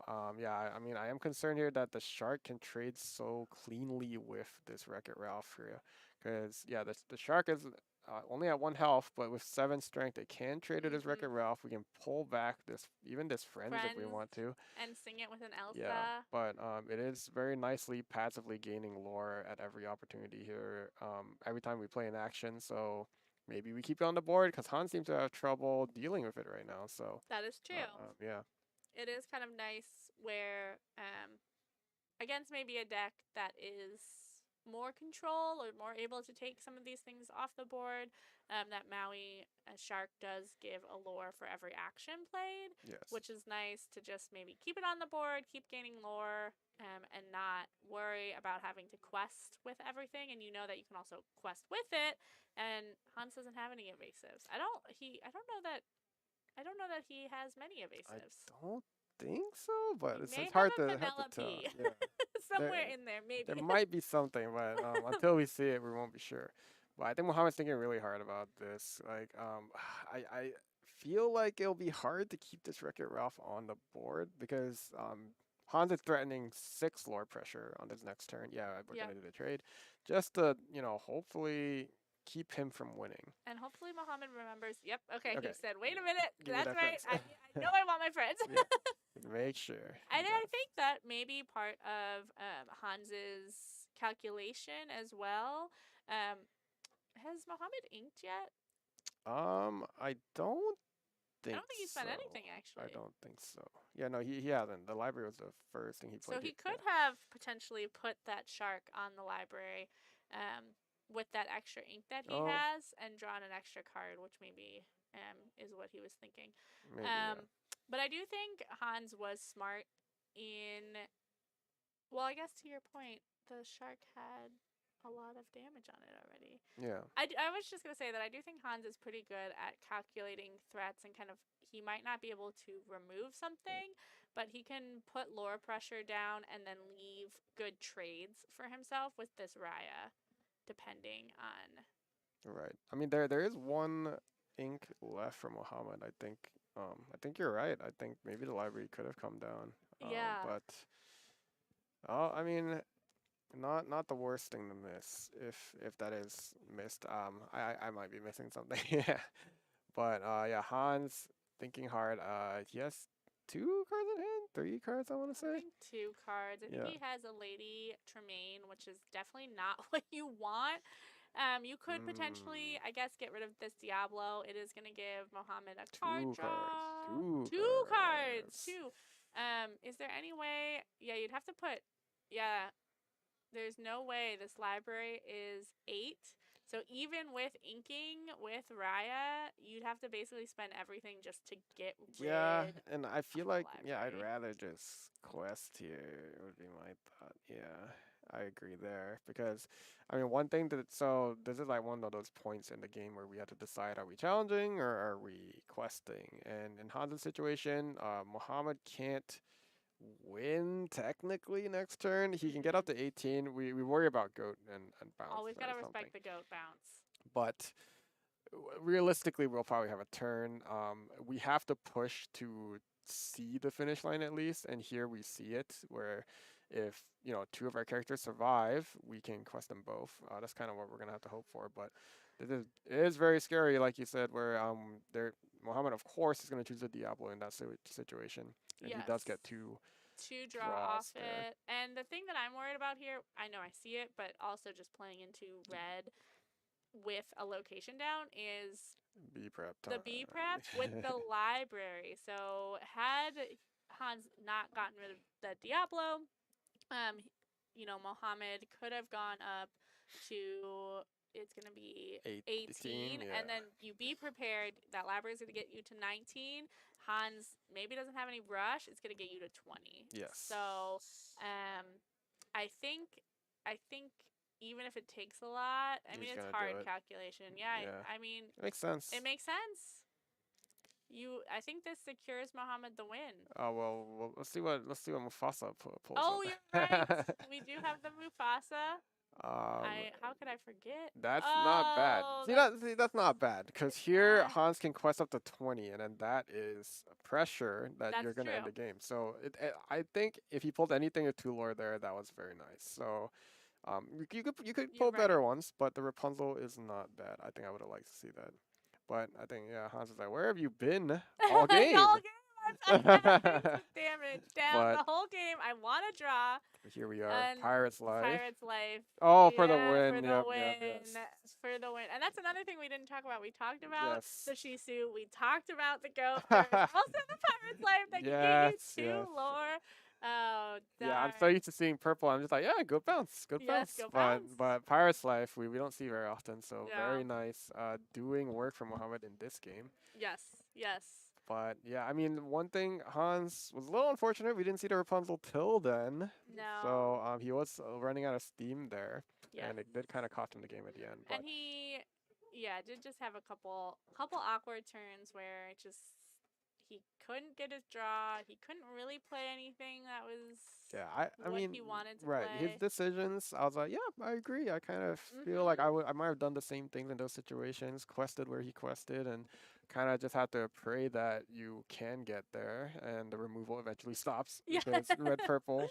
There's a lot of it. Yes. But yeah, some good Rapunzels can get him there. Maybe one or two Mufasas before the B prep comes out. That would be some Yes. a good spot to be in for Hans. So Yes. yeah, we'll see what he finds in this game. But yeah, I mean, I'm liking what Muhammad's deck is showing right now. We see, as opposed to the red purple we saw on round one, this one is Yes. very focused on evasive with the Peter Pan, and then that's going to be buffing our Iago, our Maui Shark with Rush in the situations that does Yep. come up. But yeah, very strong deck that a lot of people Ooh. are thinking about right now. But maybe a more difficult version for Hans to deal with because, yeah, red yellow, a little bit more difficult to come across evasive. He's going to be probably just pushing for the win through just kind of like aggressively questing with some of his 2, 3 questers. And yeah, hopefully we win through there. But yeah, Hans, I think I want to say he threw. I think I saw him do 6, but maybe he only did 4. But Hans did definitely do, I think, okay, all six. He okay, had okay. all high cards and uninkables and all that good stuff. So he just, I think he kept his card soldiers Of and course, threw yeah. everything else. The classic card soldiers. It makes sense. It's because he wants to keep that 1 cost, and like he said, he wants to find a Rapunzel, so he's gonna toss cards looking for it. He does run that dragon. Oh, we see a lot of Turnabout's followers on Muhammad's Yeah. page. We do a Mohammed kept a lot Sisu. of low. Oh, yep. Yep, Card soldier. card soldiers. Great, Oh, love it. also, shout out. We got a Prime in chat. Oh my Yeah. God. Thank you. That's actually my husband. Oh. Shout out. I love you. Oh, thank you so much. Thank you. We appreciate it. Thanks for supporting. Appreciate it. So we do have another question in chat. That's what is your favorite deck to play? My favorite deck to play. Oh, that's tough. I'm known for Blurple. I probably enjoy Blurple the most. I'd say Blurple. Blurple? Yeah. What do you like about Blurple? What's It's just the you get to undercut other purple decks, and I don't know. There's just some kind of satisfaction when like your Genie comes out earlier, your Elsa comes out earlier, everything comes out earlier, yes. and then at the end it's just like Hades, Hades, Hades, and, and there's something satisfying about that. But yeah. What about you? I also a purple fan. I am Amethyst Emerald is my Oh. favorite. I used to really love I think it was set 3 or set 4 Muses with the Ursula double singer. It did a Oh, lot yeah, of yeah, work yeah. because there wasn't as many ways to get rid of her, and a lot of things were lower health. So I love Mhm. that. I love bouncing my own stuff. I like bouncing other people's stuff. You don't like discarding? No, I don't play the discard. I don't like playing against discard. So So I you won't do it to other try. people. Yeah, I I try get not you. to I get play you. it. But I think it also I like playing a good game of Lorcana. I yeah. like having people's decks do what their decks do and still beating them. Hmm. And so I just don't enjoy discard as much because the decks aren't doing what it is. Yeah. Mackenzie does bring up that 7-cost Shift Ursula, and I like that card too. That was a fun card when it was in the meta. Super fun. But yeah, at looking at the game here, we see pretty standard starts from both sides. I think Hans had his card soldiers, of course. He Yep. finds his Mother Gothel. I don't think he has I don't think he Rapunzel has his again. Yeah. Rapunzel. But Muhammad does get a classic triple 1-drop start, double trend box followers, and a broom. So he just got to quest a bunch and draw a bunch. Nice, nice. You know, so we have Ray, Ray Ray yelling about we've been over this. Only toxic cards get banned. We don't ban any non-toxic cards like purple cards Hey, or I didn't Rapunzel. say that she didn't used to be a problem. I said she's not a problem now. That's all I said. Rapunzel can draw 3 cards here, but Does he have Rapunzel? no, he doesn't. He does not But have Rapunzel. I think if you banned Rapunzel, Hans might cry. I might be honest. I think if you ban Rapunzel, you are confirming that Ravensburg hates Amber as a That color. you take the one thing they have. The only consistent card in their deck, and you say, you know what about that? Oh, we have to hit every color. Yeah. Maybe not. Maybe not. But yeah, Hans is really wants to see this Rapunzel. Yes. Genie comes down for Muhammad. Also, it's interesting. I like this Shisu because it is just has so much attack versus Mohammed Shisu potentially, and he does. He's gonna go for the he trade. is gonna trade it. I was just gonna say maybe Mohammed doesn't trade there, and Hans is able to shift in a turn. Right. So I can kind of see why he still quested with it. It's a card. Is this Pongo? Is this the Pongo? Oh, no. No. I thought he had. He He has no. two He's Lady two Tremaines. and a big Shizu. I think he inked the Pongo a while ago. We were discussing. We were just decks guessing. at the time, yeah. I see. But This is top level commentary that you get. yeah, we don't know discuss what's our happening in the favorite decks games. instead of what's happening in the game. I blame chat. So yeah, I mean, Hans. I mean, so here's the thing. That was an unfortunate turn, but we just hope we don't break this next turn. Ooh. Oh, Yeah, and but I mean, we have some good following turns by Hans if we can if get we there. can get Yes. an ink here, it's gonna, I think, be really good for Hans. Yeah, I it'll think be okay. he did get. Did he draw yet? I don't think he didn't draw yet. Okay, so Muhammad's gonna go for the trade. Instead of questing the genie, he's gonna get rid of this card soldier. Oh, I see. He does get it, yeah. Okay, and he does get an inkable, which is great. Nice, but yeah, he was gonna do this anyway, I think. Yep. So out comes Tremaine. Yep. Also makes sense. Genie just has more pressure when we know that Hans just has trouble dealing with evasives at times. And I do think if I'm Hans that I potentially really hope to.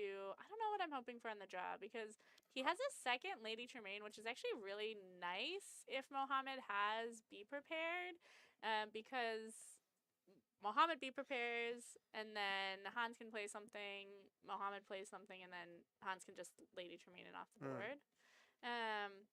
But he's still another library. Yeah, it is. Tragic. Oh! That's not what you like to see with your Hans right here. Yeah, that is tough to deal with. Hans does not want to see 2 libraries with an invasive genie. That's the last thing you want to see. He is going to get rid of this genie with the Lady Tremaine. I think that had to be done. We're just questing. We're just going to try. Yeah, we're just going to try and erase these libraries. There's no way we're going to get to move them both. So, no, not all of them. Especially when you're up against red purple, you can put like some damage on those libraries, and they just prep you, and it's like, oh, that works for nothing. You might as well just quest. Might as well just quest. Yeah. I agree, and that's what Hans deck does. Is it keeps putting pressure to where you actually can't quest. Oh, that's very nice. Crab that's into very the Peter Pan. And we get the trade. We got a lot of chat in here. So we got some conversations about Purple Steel. We've got how do you think about what are you feeling about Purple Steel? Purple Steel is in a very interesting spot because it is basically two decks. It's currently either being run as an aggro deck with Doc and like just running like strength and then just full on like aggro, or you run it with rabbits, with Zeus, with like maybe libraries or things, just more control. Mhm. So very interesting spot. I think it is a very strong deck. We see a lot of people gravitating towards it now, just because it does have answers to every deck. It's just a matter of if you get them or not. Zeus is super nice into this meta with a lot of sharks. Like Zeus Yes. takes them out. Yes. It's really nice, but it is a little slow. That's what you're gonna have to sacrifice if you're gonna run the more control variant with True. the rabbits. But I do think it yeah. also is very consistent. Whenever I play Oh that yeah. deck, I always feel like the lines are pretty clean. I can get what I need. I can find what I need with that purple, Yeah. and then the things that I am getting are really able to answer. It is also very boring because it's very consistent. But You yeah, like to live a you little. That's see what a you're lot of the saying. same stuff, but I mean, you can't blame it. It's just, very consistent. It's very just, So that normal. is tough. Yep, this makes sense. So what we saw was definitely tough. Mohammed Ooh, that's life. played the Pirate's Life, which subtracted lore from Hans, gave him lore, which is really hard to exactly what we're talking about, where Hans was kind of saying, well, I'm just going to outrace these libraries. I have one character down, I'll quest for two. But if Mohammed's playing these Pirate's Life that take lore away from Hans, give him lore, it's just going to be really hard for him. But you did see he finally got his Rapunzel draw. He was able to trade into the Yeah. crab and then draw more cards. He did not hesitate trading into that crab because he No, really wanted you to see more knew cards. you wanted to see those But cards. we're on a clock here. These two libraries are They're counting counting. down. And Rapunzel is really not going to help you deal with these libraries if you No, did no, no, want to no, get rid no. of it.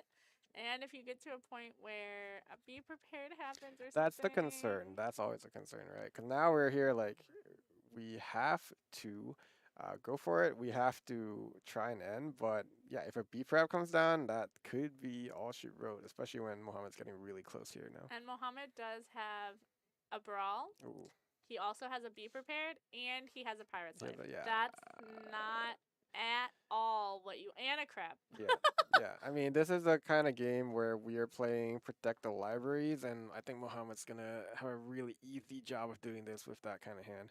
Yes. And I do think I see a Shisu. Oh, that's tough. He has two Surfer Stitches, which are big, and two Two big Shisus and a theses. Queen.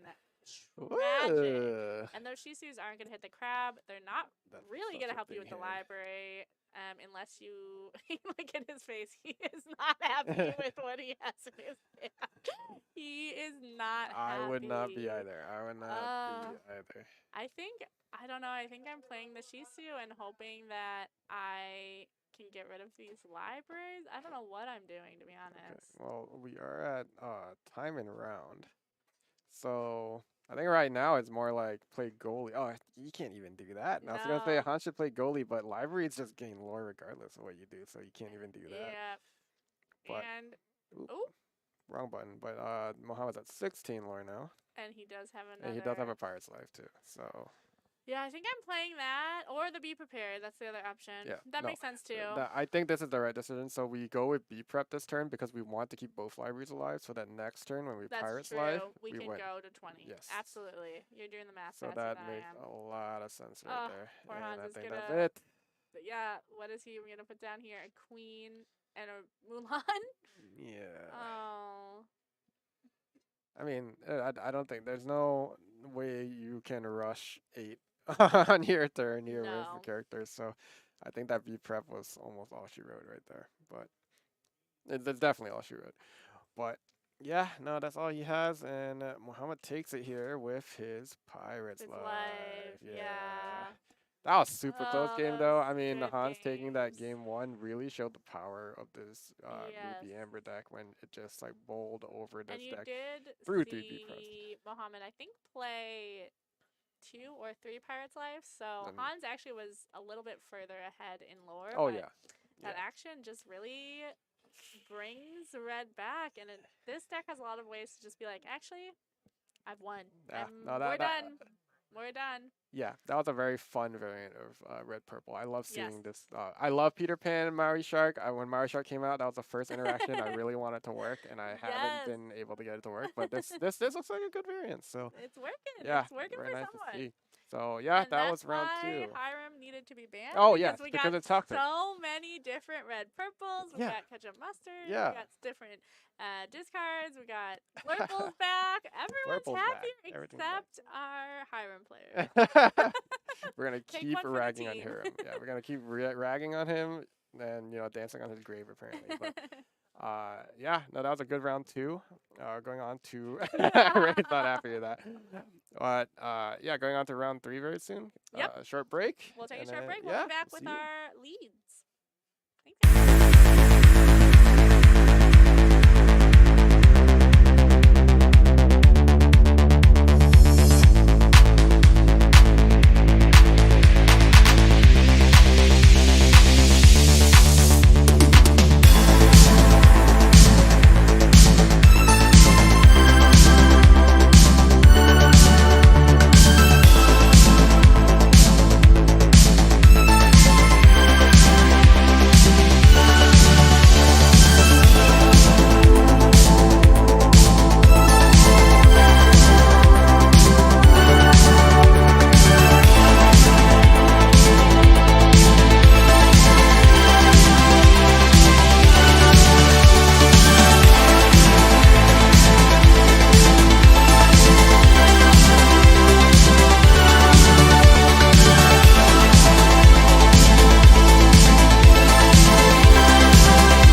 Hello.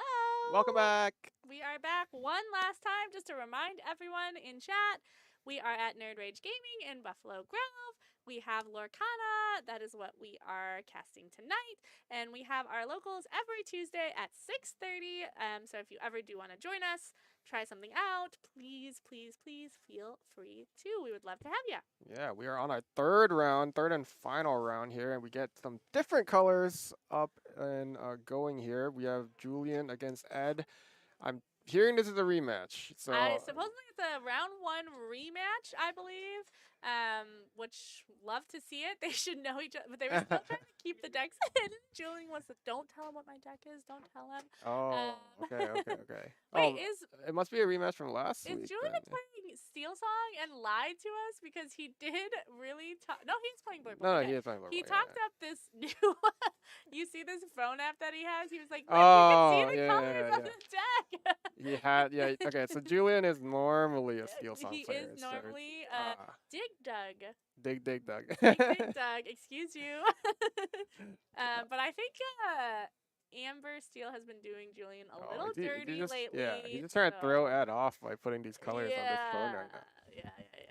That's a trick. But all right, I got a root for my man Julian today. He is repping Blurple. And New. he keeps one. Yep, no, that's classic. And Ed, I think, keeps two. So we have some good starting hands here. Yeah, just keeping Tipo sounds good. Yep. That makes sense, I think, to me, right? All right, Julian, do me good. What do you have in Blurple that you're looking for your one drop? A popsicle? Yeah. I'm not sure if Julian's right. So I see Gaston's in his list. So we've seen this variation of Blurple pop up. I'd say this week, where it's more heavy on like finders keepers, Gaston, less on the one drops. And Can you remind me what's the Gaston that you're referring to? oh, so the card he had in his deck is the Shift Floodborne Gaston. Oh, 6 costs, the 4/4, uninkable. Yes. Lures for 3, and then you search the top 3 cards of your deck. I think that's And you right. pick one.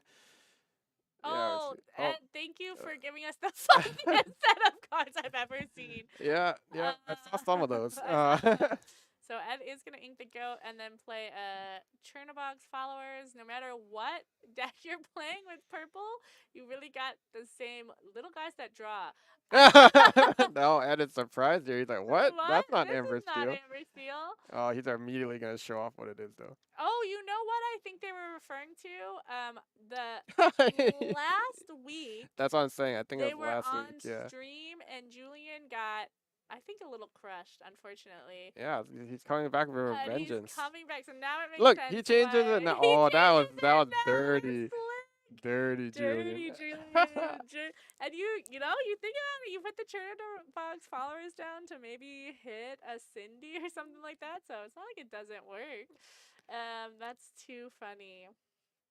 But yeah, looking at his hand here, we're probably seeing a Tipo next turn from Julian. Oh, yes, right, you that's on the play. Again, I'm assuming, want to hit your ramp if you're in Blurple. Yeah, but this is one of the, I guess, problems you could say of Diablo is he can't touch this Chernobog's followers on this turn too. So Ed gets the quest and just stay on the board here. And Ed also, I'm sure, knows that what is Julian likely going to play? A ramp. So he's going to play the Tipo, or he's going to play Sail, something that's going to start getting him more ink. And so he's really not concerned about leaving this Chernobog's followers on the table. But then you can see the flip is he did put down this Calhoun, which is incredible pressure, particularly towards Julian's Diablo, where he's going to get lore if Julian quests. So Julian's kind of stuck where he's like, well, I guess I'm just hanging out for a little bit.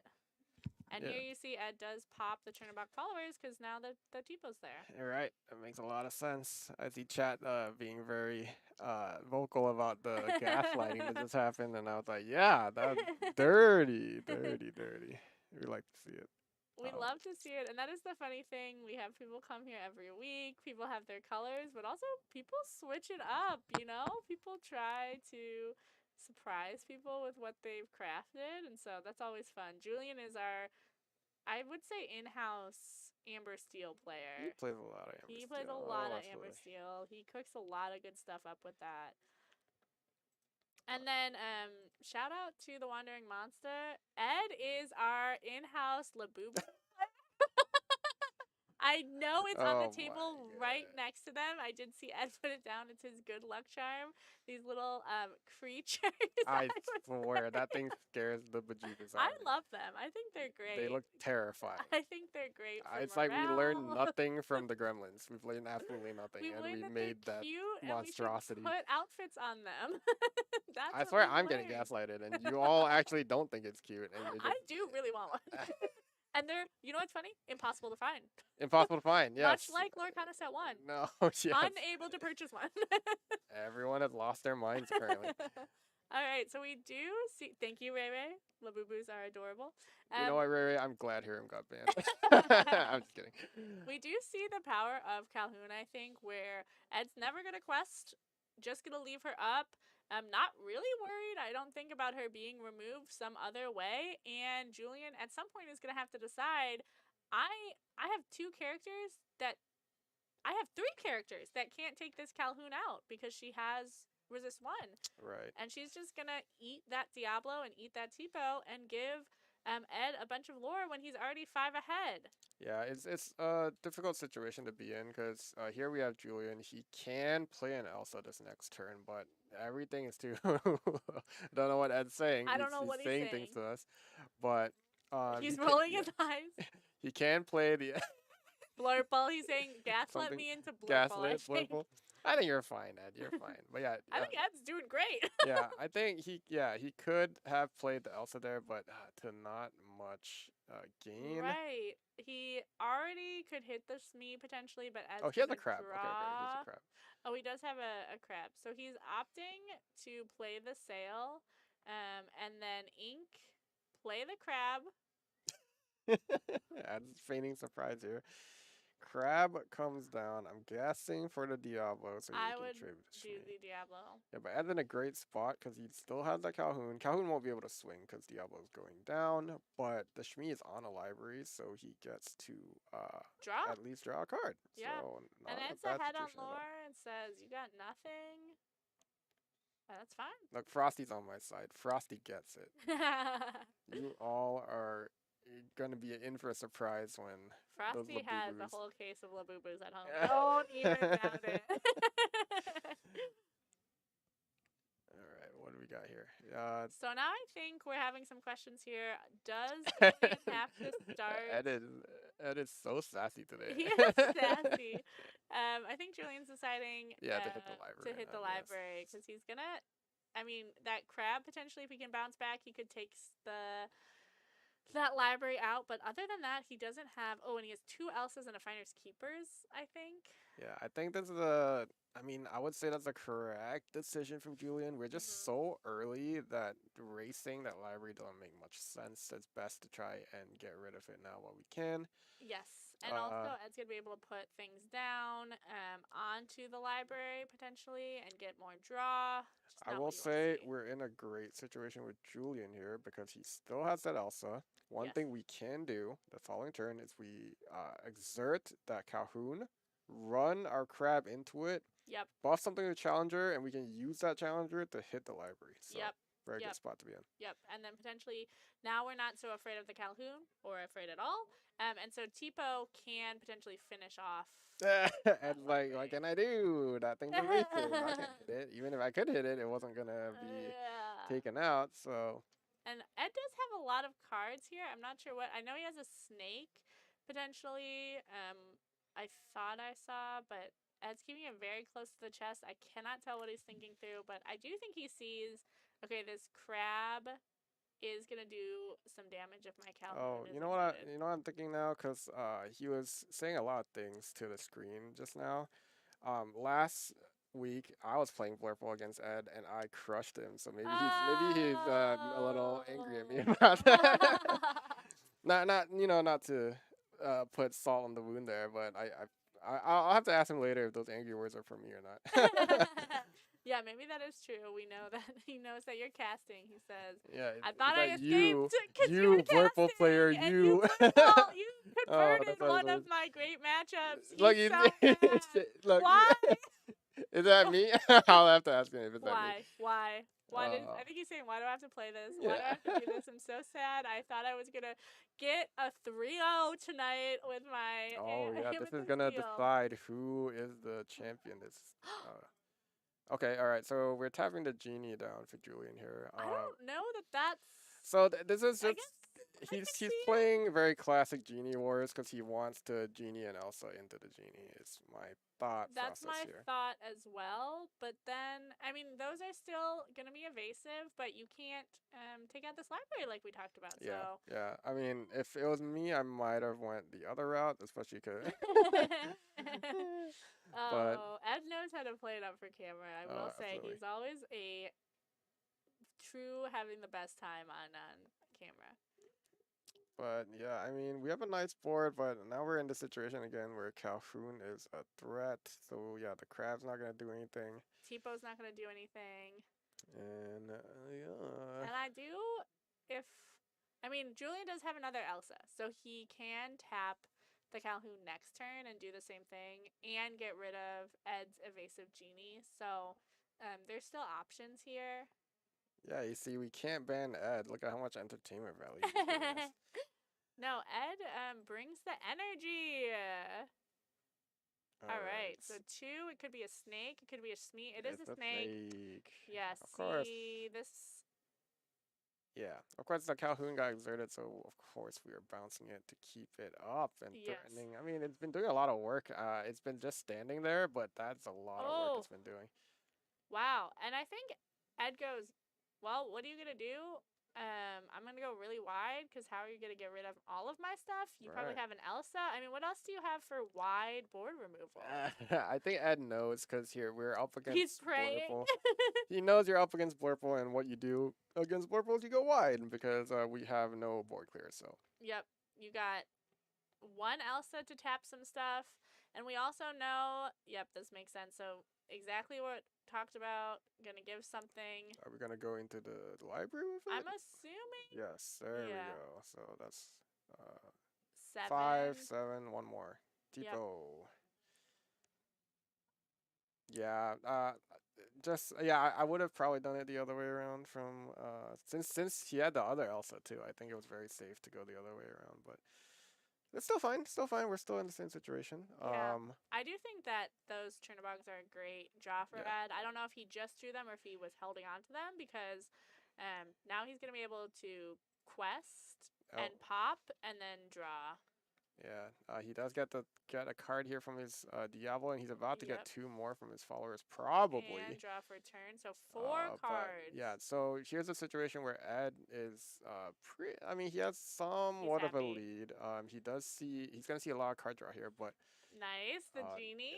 it's still a concern because I think, well, if we're purely thinking of the genie wars here, Julian is winning because he has a lot more evasives on board. They can definitely get out of control really quickly if Ed doesn't find an answer. I do Uh, think that Ed's really ahead. Are you still worried about taking out these evasives? Are you starting to quest? What are you doing? it's going to start being a concern. He's only at 9 lore, which looks like a lot, but in this kind of situation, like if you don't have the board advantage on Blurple, it starts to become a problem. So he is going to quest, and I'm Yeah. assuming he's going to draw. Yes. That's what Chernobog followers do. Yeah, because with Blurple we get more answers like against like less characters. Yep. So here, yes, Ed is getting cards, but he's gonna have to start playing cards, or it might become a problem soon. Where maybe Uh, you're seeing a lot of Hades that are yes, hard to get off the board. yes, and Evasives that you can't really interact with. yeah, and we do see Julian, or I saw at least one of those Gastons, which is gonna put mad Yes. pressure on the board if it hits. And he'll probably search for an answer too. Like if he doesn't have the Hades yet, he can search for it, find something. Yep. Get rid of that genie potentially. Yeah. Ed is going to ink the Mystery Smee. Play hard, cast a friend. So exactly what you're talking about, putting pressure on the board, be going wide. Not what Ed's opting for here. Yeah, we're complaining about slow purple players. Let's be, well, we know Julian is not a purple player. He's a Steel Song player, so, Maybe there's too big brain. He has to think a little bit harder here. Hey, Hey, hey, we don't just put characters on the whoa. board and quest. All Purple does is play Tipo, play evasive, so I don't want to hear big brain Yeah. over here. We do see the Gaston. I think it's a great. I would, yeah, Gaston's way better than Finders Keepers in this Because you situation can because find what you want. we get to dig through the same 3 cards, but we just pick what we want. Not only that, this is it. What is that card? Yeah. This is new. This is from this week. People are starting to think about this. So But he had a train of rock followers, definitely probably not what you want, but then he had that bell, and he had that is a good answer. another Gaston, I think, Yeah. was the other option. What do you pick in there? No, I think the bell's good, especially when we already have damaged characters like this. We have this genie we have to worry about. If the genie finds a way, to start to do some damage, at least we can bell it out of the way. That's very true. I might even like. I would have considered maybe not questing the genie just so I can keep it alive for sure, but not the worst thing to quest there. And this Gaston, mad pressure here with Yep. 4 body and 4/4, lores with 3. 3 lore. That's tough. Very nice. And I found you that bell, which is very useful. Yes. So I see a Not bad. goat in hand, which could take care of that Gaston.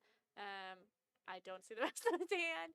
And then he could potentially take out maybe that genie, but he knows that those Elsas could trade into his genie. It does look like he's going to play the goat, go up to 12. He has 3 left. This is a dangerous position that I don't think. Well, Ed doesn't know because he can't see Julian's hand. Is if he does trade with this genie, we can on. Oh, okay, very nice. This is Now, no, this is still a problem. So, oh, no, not anymore.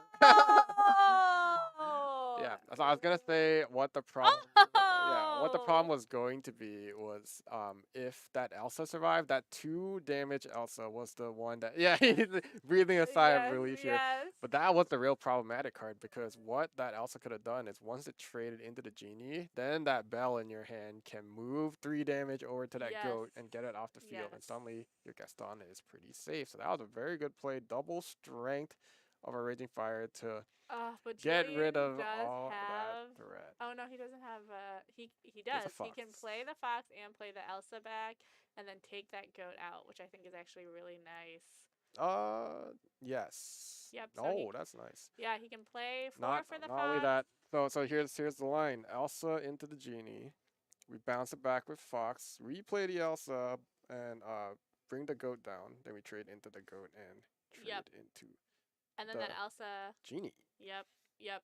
And then our Gaston survives. Very nice. Very nice. And then you have Finders Keepers for next turn and a bell potentially if that Gaston does get damage from the snake, which is really nice too. Yes. So I think that's a great line. Let's Julian see it. Come on, Purple player. Show it. You know it. You can do it. He's thinking it through. He's going. I'll be fair. It's hard to. If you don't play this deck very much, it's hard to see some of the lines. You got it. Get it. Do it. Into genie. The thing he might also do. Oh. No. It's okay. I think he's gonna play. He wants to. This is also okay. This is also fine. I think he's gonna play the bell. Yeah, the bell. Yes. This is also okay. As long as we get the goat off the field, so your Gaston's safe. So your Gaston is safe. That's the most important thing. And yeah, it keeps Gaston safe. It also means it can't be bounced. This is great. I think. We're thinking through. I do really think that even though, just to let Julian go through his thought process, not put too much pressure on him, I do, Steel Amethyst doesn't run a lot of songs. It doesn't run any of the uninkable songs in most of the decks, but I do think those strengths, you can absolutely see how much work they did for Ed to help with these evasives. They also help with that Iago. They help with the Peter Pan. There's just a lot of things that these strengths are key for. Oh, what's happening? Oh, Julian. All right, you don't agree with this. What do you Well, thinking? no, it's What fine. No, it's just because so now we're down here. He did play the fox. Yes. To bounce back the bell. Yes. But if he had done the line with the Elsa instead, then we would be the shuffle would be in a better position where our opponent doesn't have a genie on the board. It's okay. It's okay. It's fine. It's fine. It's fine. I'm not worried. I would have just if I went down that line, I would have left the bell on the board as pressure. Like quest for two, but it's fine. We're okay. We're okay. Uh, the crab This came is down. why we don't let the liberal players commentate. uh, if you play Blurple on the screen I'm while I'm gonna commentating, judge. I just judge super hard. See, So I do think this is smart by Ed. He Yeah. knows that the bell is in hand, so he says, I'm not going to hit anything for a little bit. I'm going to take out with the crab. And then he does get the dock, which means he gets to get those 2 card draws. You love to play down a dock when you have nothing in hand. You don't have to discard anything. So that was really good ink counting there. And now... I'm just saying he wouldn't have been able to do that if we took the genie out. I'm a good player. I'm just saying, No, I'm it's okay. bullying newbies. It's okay. Julian's learning. Julian's learning. Julian's you know what? I learning. can't discourage him because we love Blurple. And we didn't Blurple see the other players. 2 games that Julian played, so he Yeah, he drew 3 cards. It costs 5. Okay. What are we at here? So, Ed is able to quest for 5 next turn. 5, go to 18. That's dangerous. That's dangerous. That's dangerous. Goats. Always worried about goat. We do see Always a gotta worry about manor, goats. which I think Julian's maybe thinking about. He still has that bell, but that's not really gonna going to do do much. He could start Play the goat. shuffling Play the goat. some mana mims. Yes, Plays the goat. goats. I didn't even see that. Yeah, we don't really want to play Manor here because as Blurple is a cute card, but we hate being overrun. Like we don't want to see a heavy board against us, and Manor just doesn't help there. So this is a precarious situation. He wants to quest with this Gaston, but there's a crab on the board, and it feels gross every time there's a crab on the board. I know, because he is going to be able to take out potentially that Madam Mim and then take out that Gaston with something else. Yeah. Maybe the Dock, which is going to be a pretty good trade for him. Ray, how can you say that Blurple proves Hiram's not the problem? We are alive because Hiram's banned. Oh, and Julian did bring up the Lorcana a lot, so that's great. I'm curious what... He quested with the Gaston. Heavy Yes. quest with the Gaston. Yes, So. which we love. Library on board. So I'm Ed. I'm getting rid of this. I'm moving my crab, getting rid of the Madam Mim. I'm putting it on dock, moving back to the library, getting rid of that Gaston. Makes sense to me. I like it. And then maybe I'm playing something else. 3, 4, 5. 2 inking and playing something else based on what I draw. Oh, he's questing. He's questing. going. Okay. 1, 2, 3, 4, 5. He has a fox, maybe? He might have a fox. If he has a fox here, he can bounce the crab. Oh, he does have the yeah. fox. Okay. So he bounces the crab, gives it to Diablo, and he gets to do the trade too. So very That nice. makes Very sense. clean. Very clean. Move something to the library though. Yeah. If he doesn't have anything else to play, that would probably be the way to go. Yep, he's gonna moving move it to the Doc there. library. He's gonna kill with Doc. Yep. Nope, he says Oh, with the crab. crab. He says that was the whole point. That was Yeah. the whole point. Draw a card. Draw a card, see what he gets, and then Oh, why do you give it to Doc? You could have done it to Diablo. I agree. Draw 2 cards. Oh, and he's gonna Sure. ink. Oh, and move and take out the other Madam Mim Sure. Yes. and draw again. What is he? That's not. Doesn't get any lore. That's not a goat, my friend. And then quest. Yeah, good spot to be in. Yeah. That's a big threat here. So if he doesn't remove the library, he doesn't remove the genie. That is game. That's game. And he doesn't have anything evasive, and he did. Oh, he pulled an Elsa. That's a nice card to have. How much? But he does have not quite enough. Elsa. Oh, because the genie has. Genie has 2 I damage on it. forget the genie has 2 damage. Yes. So he can take out the genie, and then Move the damage to the move Diablo. the damage to the Diablo. I guess is what he's Yeah, thinking through. Probably. That makes sense. And then just keep putting pressure on with the goat. Probably hit the library, unfortunately. So if he doesn't move the damage, what's he thinking here? Can't He has He's a a fox. fox.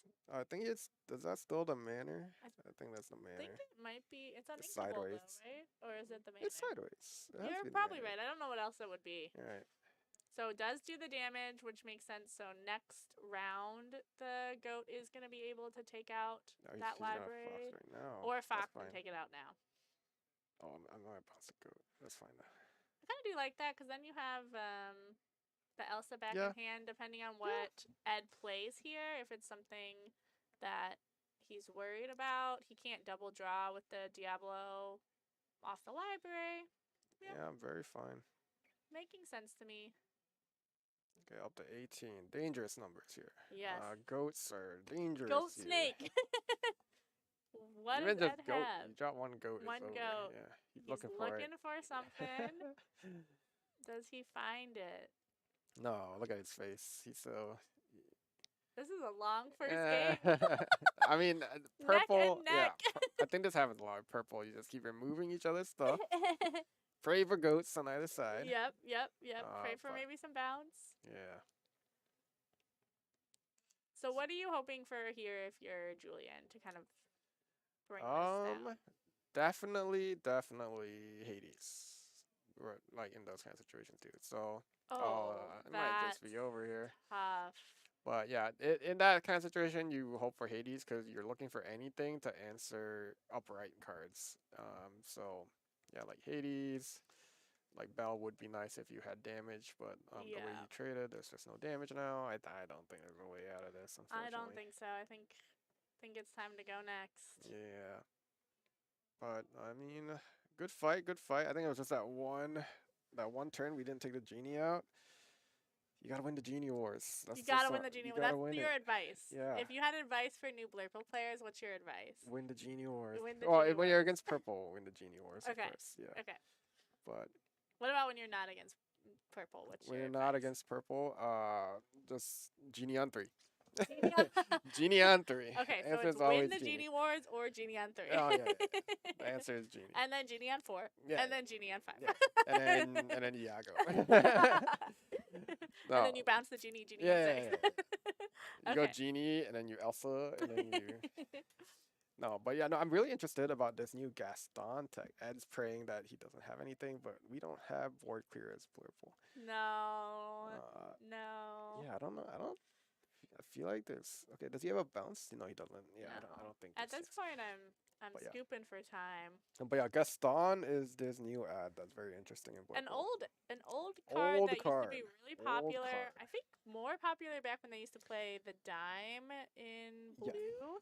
And then you could pop that down, maybe find the dime, play the dime. Absolutely. But now I think so. What do you like about it in Blurple? What are you looking for with that Gaston? So it's a recent ad that I think a lot of Blurple players are picking up, and there's some kind of simple reasons why it works, which is one, we don't really have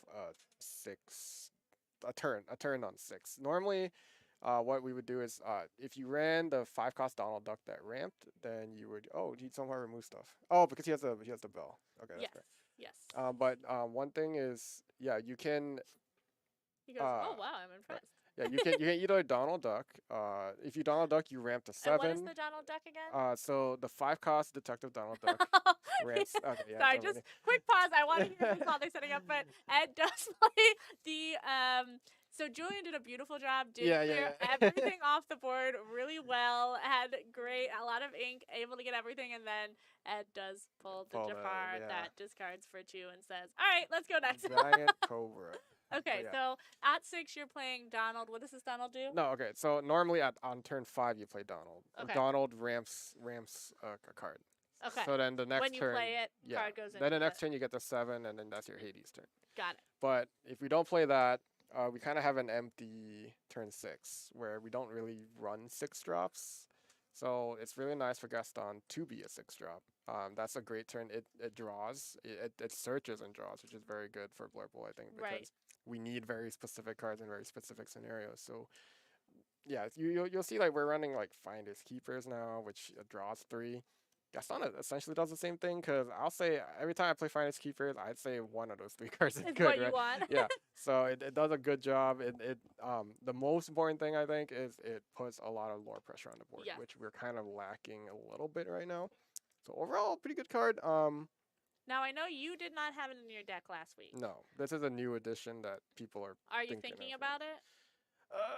Probably it's hard because it's a really tight list. I think we've seen some interesting variants of Blurple pop up this last week. I think in the LCC, Ed was playing a very different version that was very like top ended. Okay.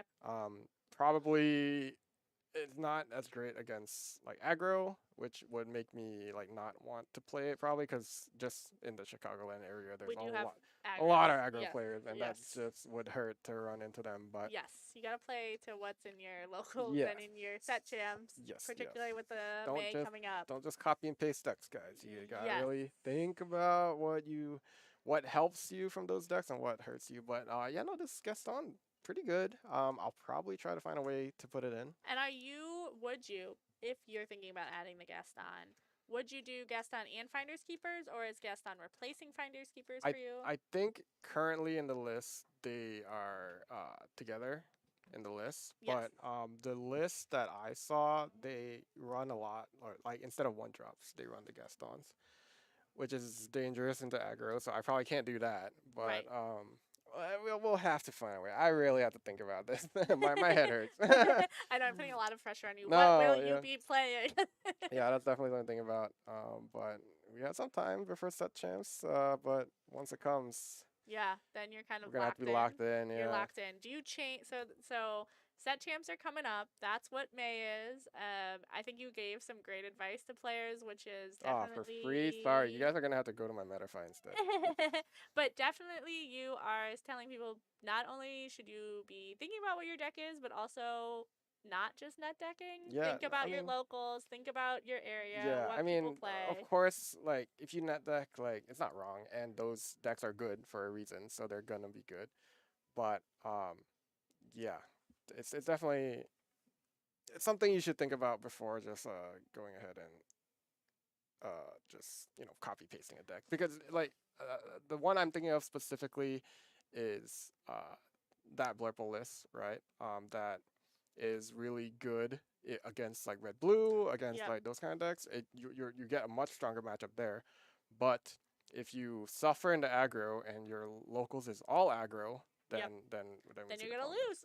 Right, exactly. And you're not gonna make it to top 8, and you're gonna be really sad, and you're gonna say it's the pro's fault for giving me this deck. Right, exactly.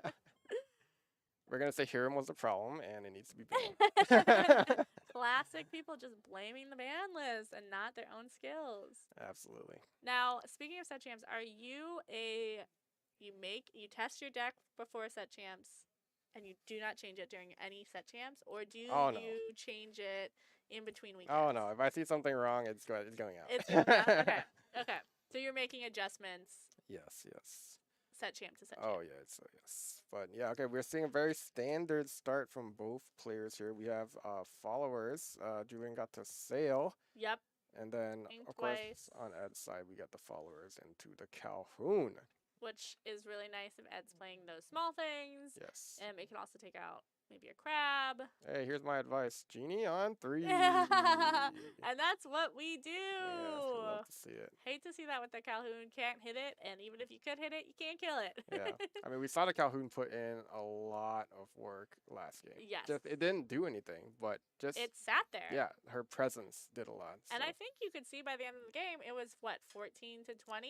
yeah, it's And close. if if Ed hadn't gotten that Jafar, it might have gone another round. And so that lore pressure really kept the game a lot more distanced than maybe Julian wanted and mattered in the end, where maybe if Julian did have a goat there, he could have closed it out if the Calhoun hadn't been on the board for so long. Indeed. We're going to see what Ed wants to play here. Ed wants to play something that's 3. He's got, I think, Can't play a Genie. library, 2 friends, and a dock. Ooh. And none of those feel good. You don't want to hardcast friends, I don't think. He's looking at it, I think. I don't think he's got anything else that he likes. I mean, I understand not playing a could. dock. You could play the library. You but could play the library. He's going for the hardcast friends. Fair enough. Fair enough. And in that maybe kind of situation. in there he's thinking, I want more small things. I want to save my dock and I want to go wide because I know they can't necessarily Another deal Genie. with Love to it. see it. Julian, play it. Play it. Play it. Play it. Look, Ed's suffering. He had the friends. Yeah. Look, Ed nodding too. And That's saying, of yep, course. he's gonna play it. Yes.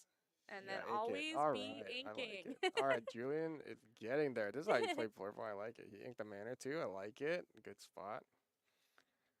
All right, Ed. I think we didn't see a lot of small guys. Yeah. He's inking his library. He's playing. What is he playing? Okay. White Rose. Nice. So that is it would going have been give nice him. to have that last turn. Yes, that is going to give him lore because that genie is exerted, and then he is going to add that Diablo. I'm not sure what else he has in hand. I did see a strength, so he could be prepping to potentially add one more character and try to strength one of these genies off the board. I do know that Julian has the Elsa in hand, so could take out the Diablo. Could take out the Diablo. Yeah. He's thinking about Finders Keepers, I think, which is Yes. fine to think about here too. It is a very passive play we have to worry about. Yeah, I mean at the very least I know I do want to be dropping the Diablo this turn on top of whichever Whatever five you costs he decides to go. He's thinking about the crab? Or is he inking the crab? He's inking the crab, okay. Oh, Playing the is that his only crab? Diablo and then playing Goat. the Okay. goat. Okay. Okay. Going for up to 9 here. Okay. And that's nice. He can quest with that goat, potentially, or take out the Calhoun. Yeah, I mean this is why Genie on 3 is such a scary Yeah, play. already at 9 Yeah. for the 2, and not a lot Ed can do. Yeah, Ed can probably answer one thing. Yeah. Oh, there's his Genie. Genie gets the draw. He does have a strength, which he can sing with Yes, he can. the white roses, which I'm definitely doing to get rid of one of these genies. Is that what? He's going for it. Yep. And Yeah. every time, I think Ed loves these strengths because every time I see him play, we saw it last time against Julian, we saw it this time. Right. They But really do work for Ed. yeah, that's probably why you wanted to also that Diablo down last turn to keep the Yes. Genie safe another turn. But Yes. oh well, I mean that's fine. I mean, it's hard.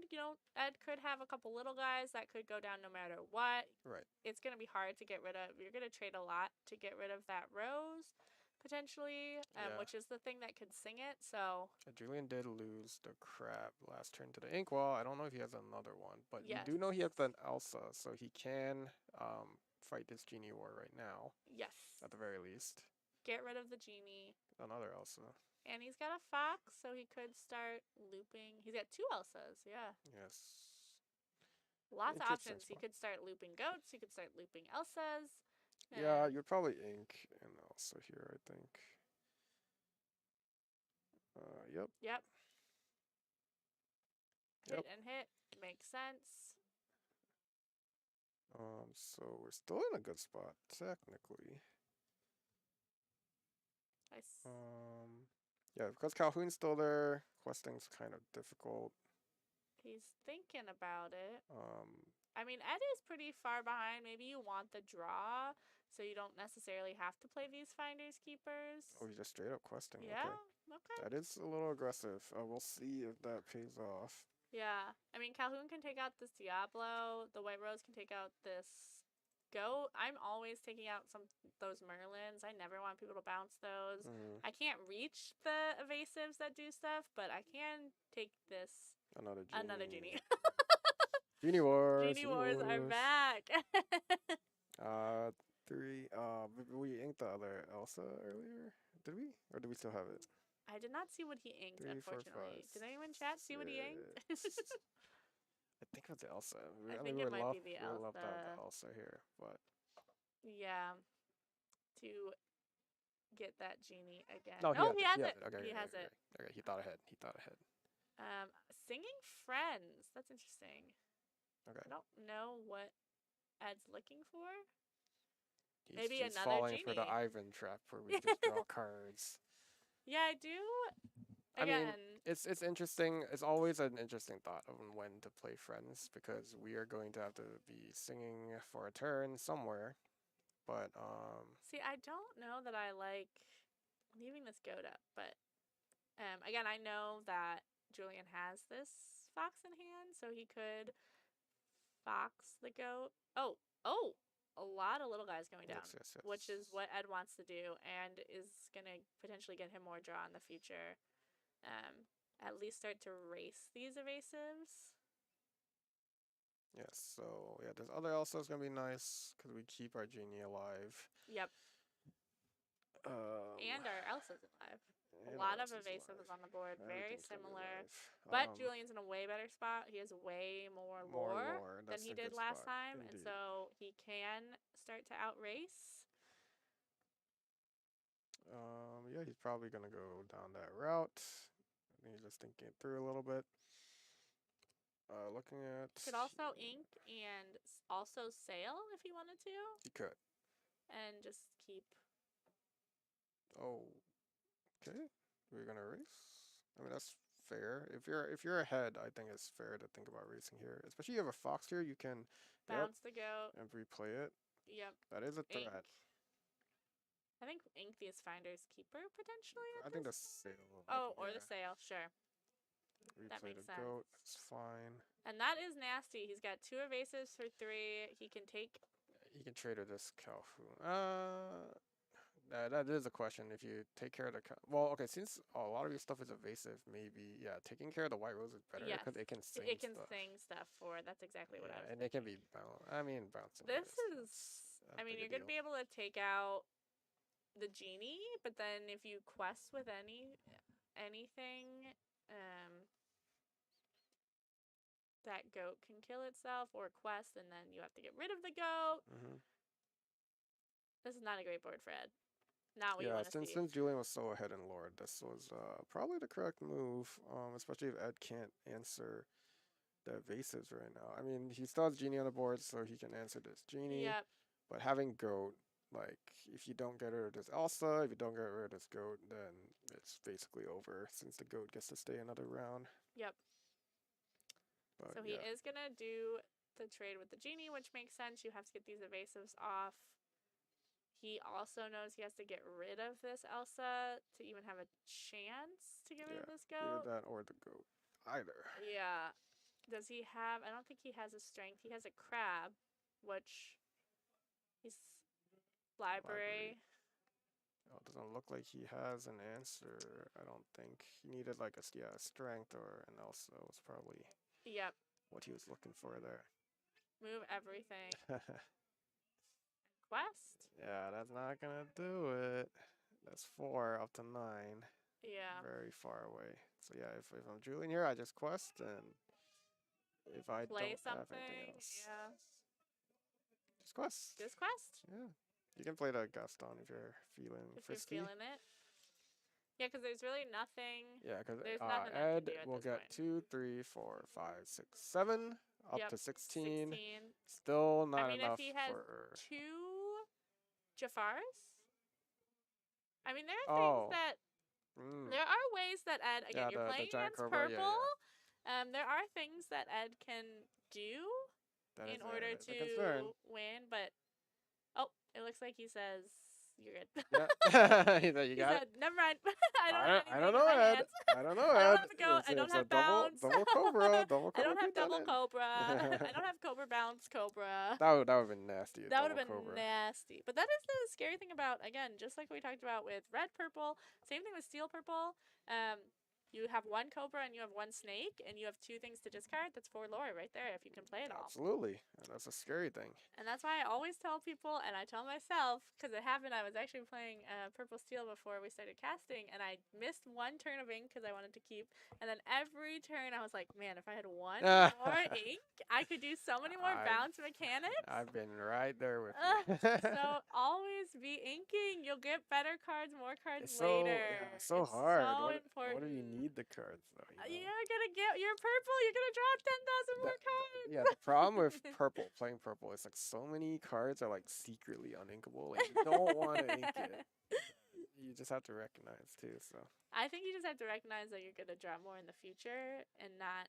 I mean, if it's down to the wire, you don't have time to draw cards sometimes. Yeah, You just gotta that's go. fair.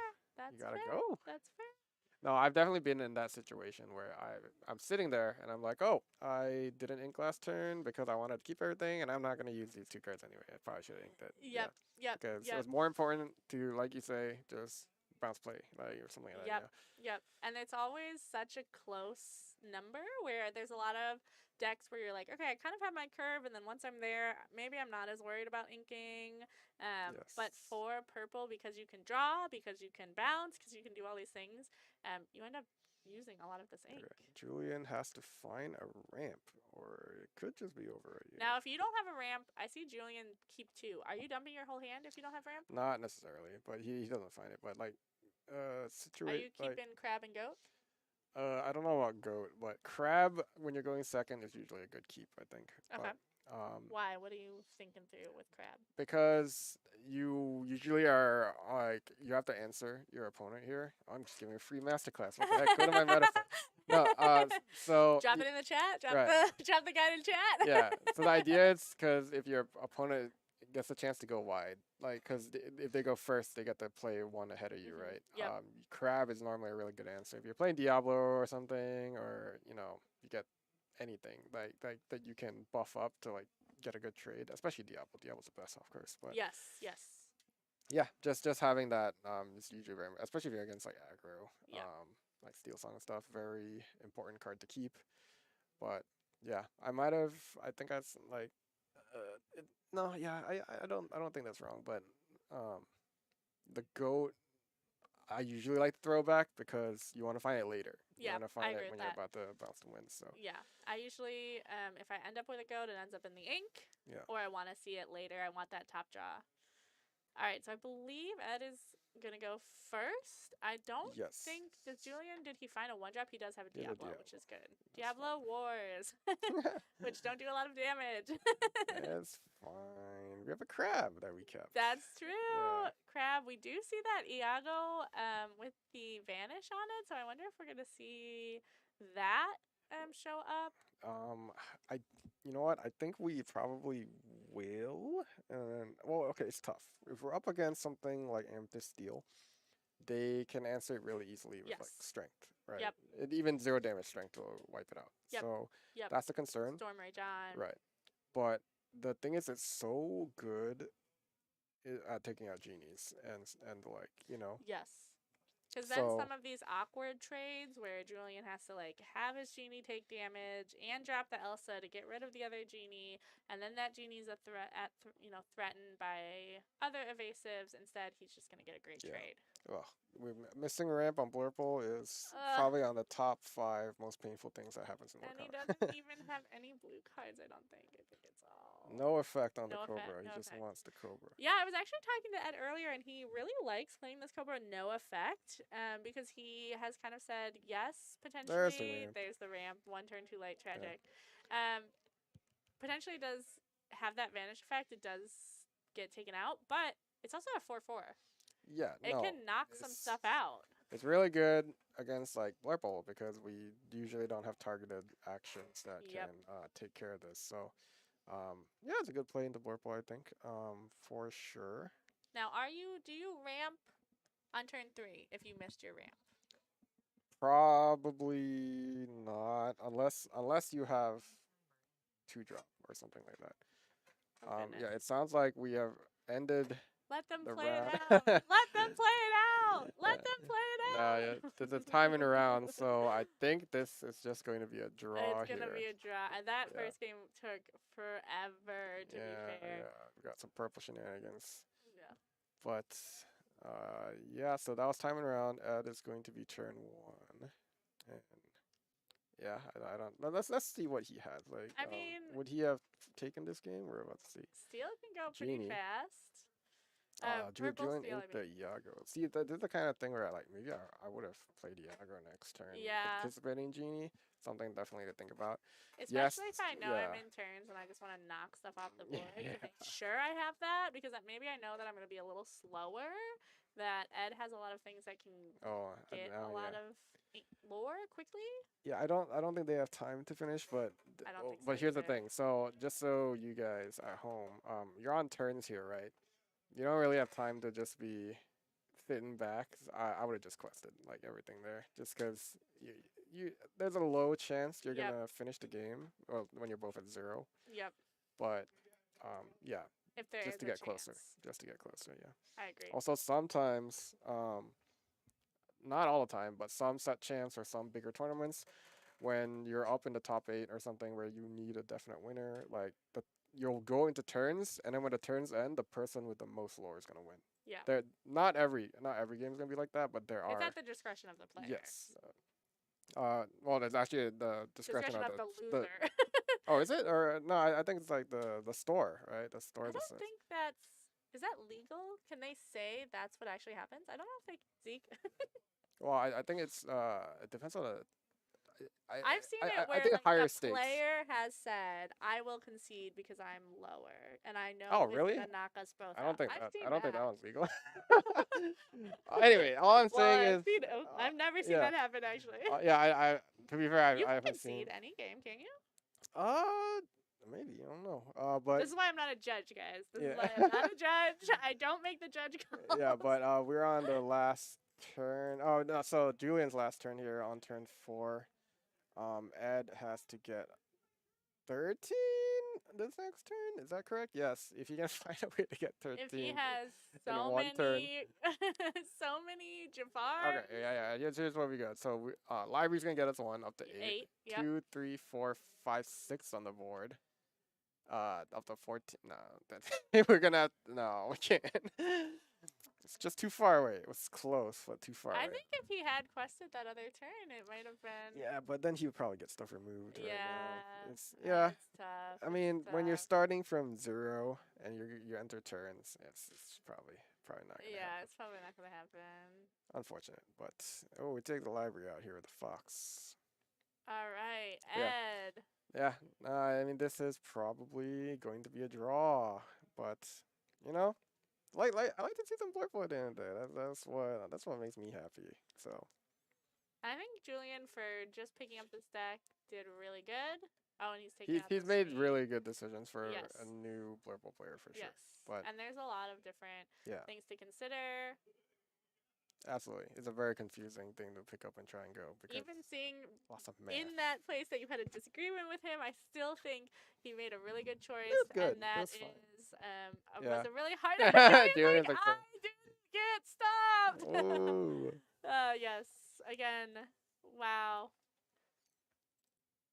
But Can we please Judge? play it out? I think Judge? is what they're saying. Oh yeah, they want to play it Are out on they able stream. to play it Judge? out?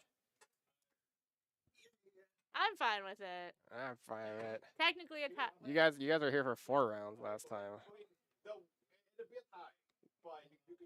Yeah, all right. So we've decided it's a tie, but we're gonna play it out. So They're gonna. yeah, I mean, I think it makes more sense that Ed wanted to play normally than if they just wanted to play it out anyway. So Yeah. let's see how this game ends. We're on All stream. right. Let's see. End with a bang. Oh. And we're not doing 4 rounds, so we do have. It's not midnight. Ed just said he wanted to play this out because he had another genie in hand. Yes, he said, I'm winning the Genie Wars, and you hit everything into my stuff. So I think the Cobra is taking out the Diablo here, and then the Diablo is questing. So yes. Yep, going to 10, going wide. It's what Julian does not want to see. Ed just knew he was gonna win. That's why he asked to play Yeah, that's out. why he has to play it out. Come on, Julian. Prove him wrong. Come Let on, me see it. Julian. Oh, there's no genies and no alphas Blue, in be hand. prepared. There's no genies and there's no alphas in hand. Let's see how things play out. All right. Yeah, this is. If I'm Julian, I'm saying no. Good game. Julian looking at Ed like, this is why you wanted to play This it is out. why. This is scary. This is unfortunate. Stuff. So, yeah. Oh, into a T-bow. That's It's fine. That's ink. tragic. Yeah, ink it, yeah. Ink. That's ready ink. That's ready ink. Julian. Ready. It's ready. It's available. Oh. Those are both ready. He knows. He knows. But this is gonna be rough, just because we're at 10 lore with Ed here. Yes. The genies are gonna survive gonna because we survive. don't have any evasives, so We that's don't have at least Elsas. another 4. Yep. Fox can take care of one thing here, probably this Cobra that's been Cobra. doing kind of quite a bit of work. Yep. It stayed on board, which is kind of what you want. Yep. But here's so this is what I was saying when Julian inked the Iago, I was like, I'd rather play it. At least I Yes. have a possibility of answering these genies here, especially in this situation where you don't have any genies in hand, you don't have any Yes. else's in hand. There was no answer to this genies except the Iago. You can't ink Yep. your only answer And to again, genies in a genie war. Yep. Had it stuck, you would have taken out both genies. Yeah. And been in a much better place here. Yeah, I'm not sure if Ed had. I think he had like a strength or something, so he could probably answer it. But just You just- never know. you never know. I think in that situation where you didn't have anything, Yeah. you gotta just like go on a prayer You here. gotta have. But I will say something Oh. like against Blurple, if they're going genies, oh man, that Iago's great. Yes. Because we usually lack removal in that sense against Vanish Yes, targets they like don't have something to take out that Iago, so. that. Right. absolutely. Oh, Hades is a Hades, nice. but not quite enough to get rid of Uh, both. right. We genies. get one genie, and we can trade for one of these Cobras here. But that's gonna be a bit rough. Yep. Yep. Trading there. We got our goat. Questing with our goat. Doing our best. And then has a crab potentially. But this genie, I don't know how Julian's going to get it off the board before it goes No. quest. Then the next turn, quest. Another Hades probably. Yes. But it's still rough. This is why Genie Wars are so important. And everyone always says Genie Wars when it's Amethyst against Amethyst. This is what we're talking about. You win the Genie Wars, you usually win the game. The game. And there he is drawing the friends, I think, to see if he gets a Cobra or a goat. Yeah, I mean, it's always a little unfortunate when, like, Julian missed the ramp here this game. So Yes. straight up unfortunate from the get-go. We hate playing Blurple with no ramp, then we're just a worse Amethyst deck. So Yep. it happens, though. Rarely, but it does happen. He's just one turn off, unfortunately, but it happens. 19 here. Yeah, that might just be all she wrote. He went really wide, too. Yep. Yeah. Well played, well good played. I'm glad they got to play it out, games. even, round. Yes, even though it was a tie. Yeah. Nice to see Yeah. what would have happened. Again, it's We hard gotta- when they don't have the ramp. It's rough. You can't make it back up later. No, yeah, they were good games today. I They were had great a lot of fun. games. Like, they were close. Like, some of them were super close. Some of them were really to the wire. We saw some texts that were, like, super hot. Yes. They did a lot of work. New Good. stuff That Little coming John. out. Ooh, Green Little Steel. John was doing work. very Take nice. note, take note. Yeah. But, yeah. Well, thank you guys so much. Again, as always, Tuesdays. Yes. Buffalo Grove. Yes. Nerd Rage Gaming, 6:30. Join us, and we will see you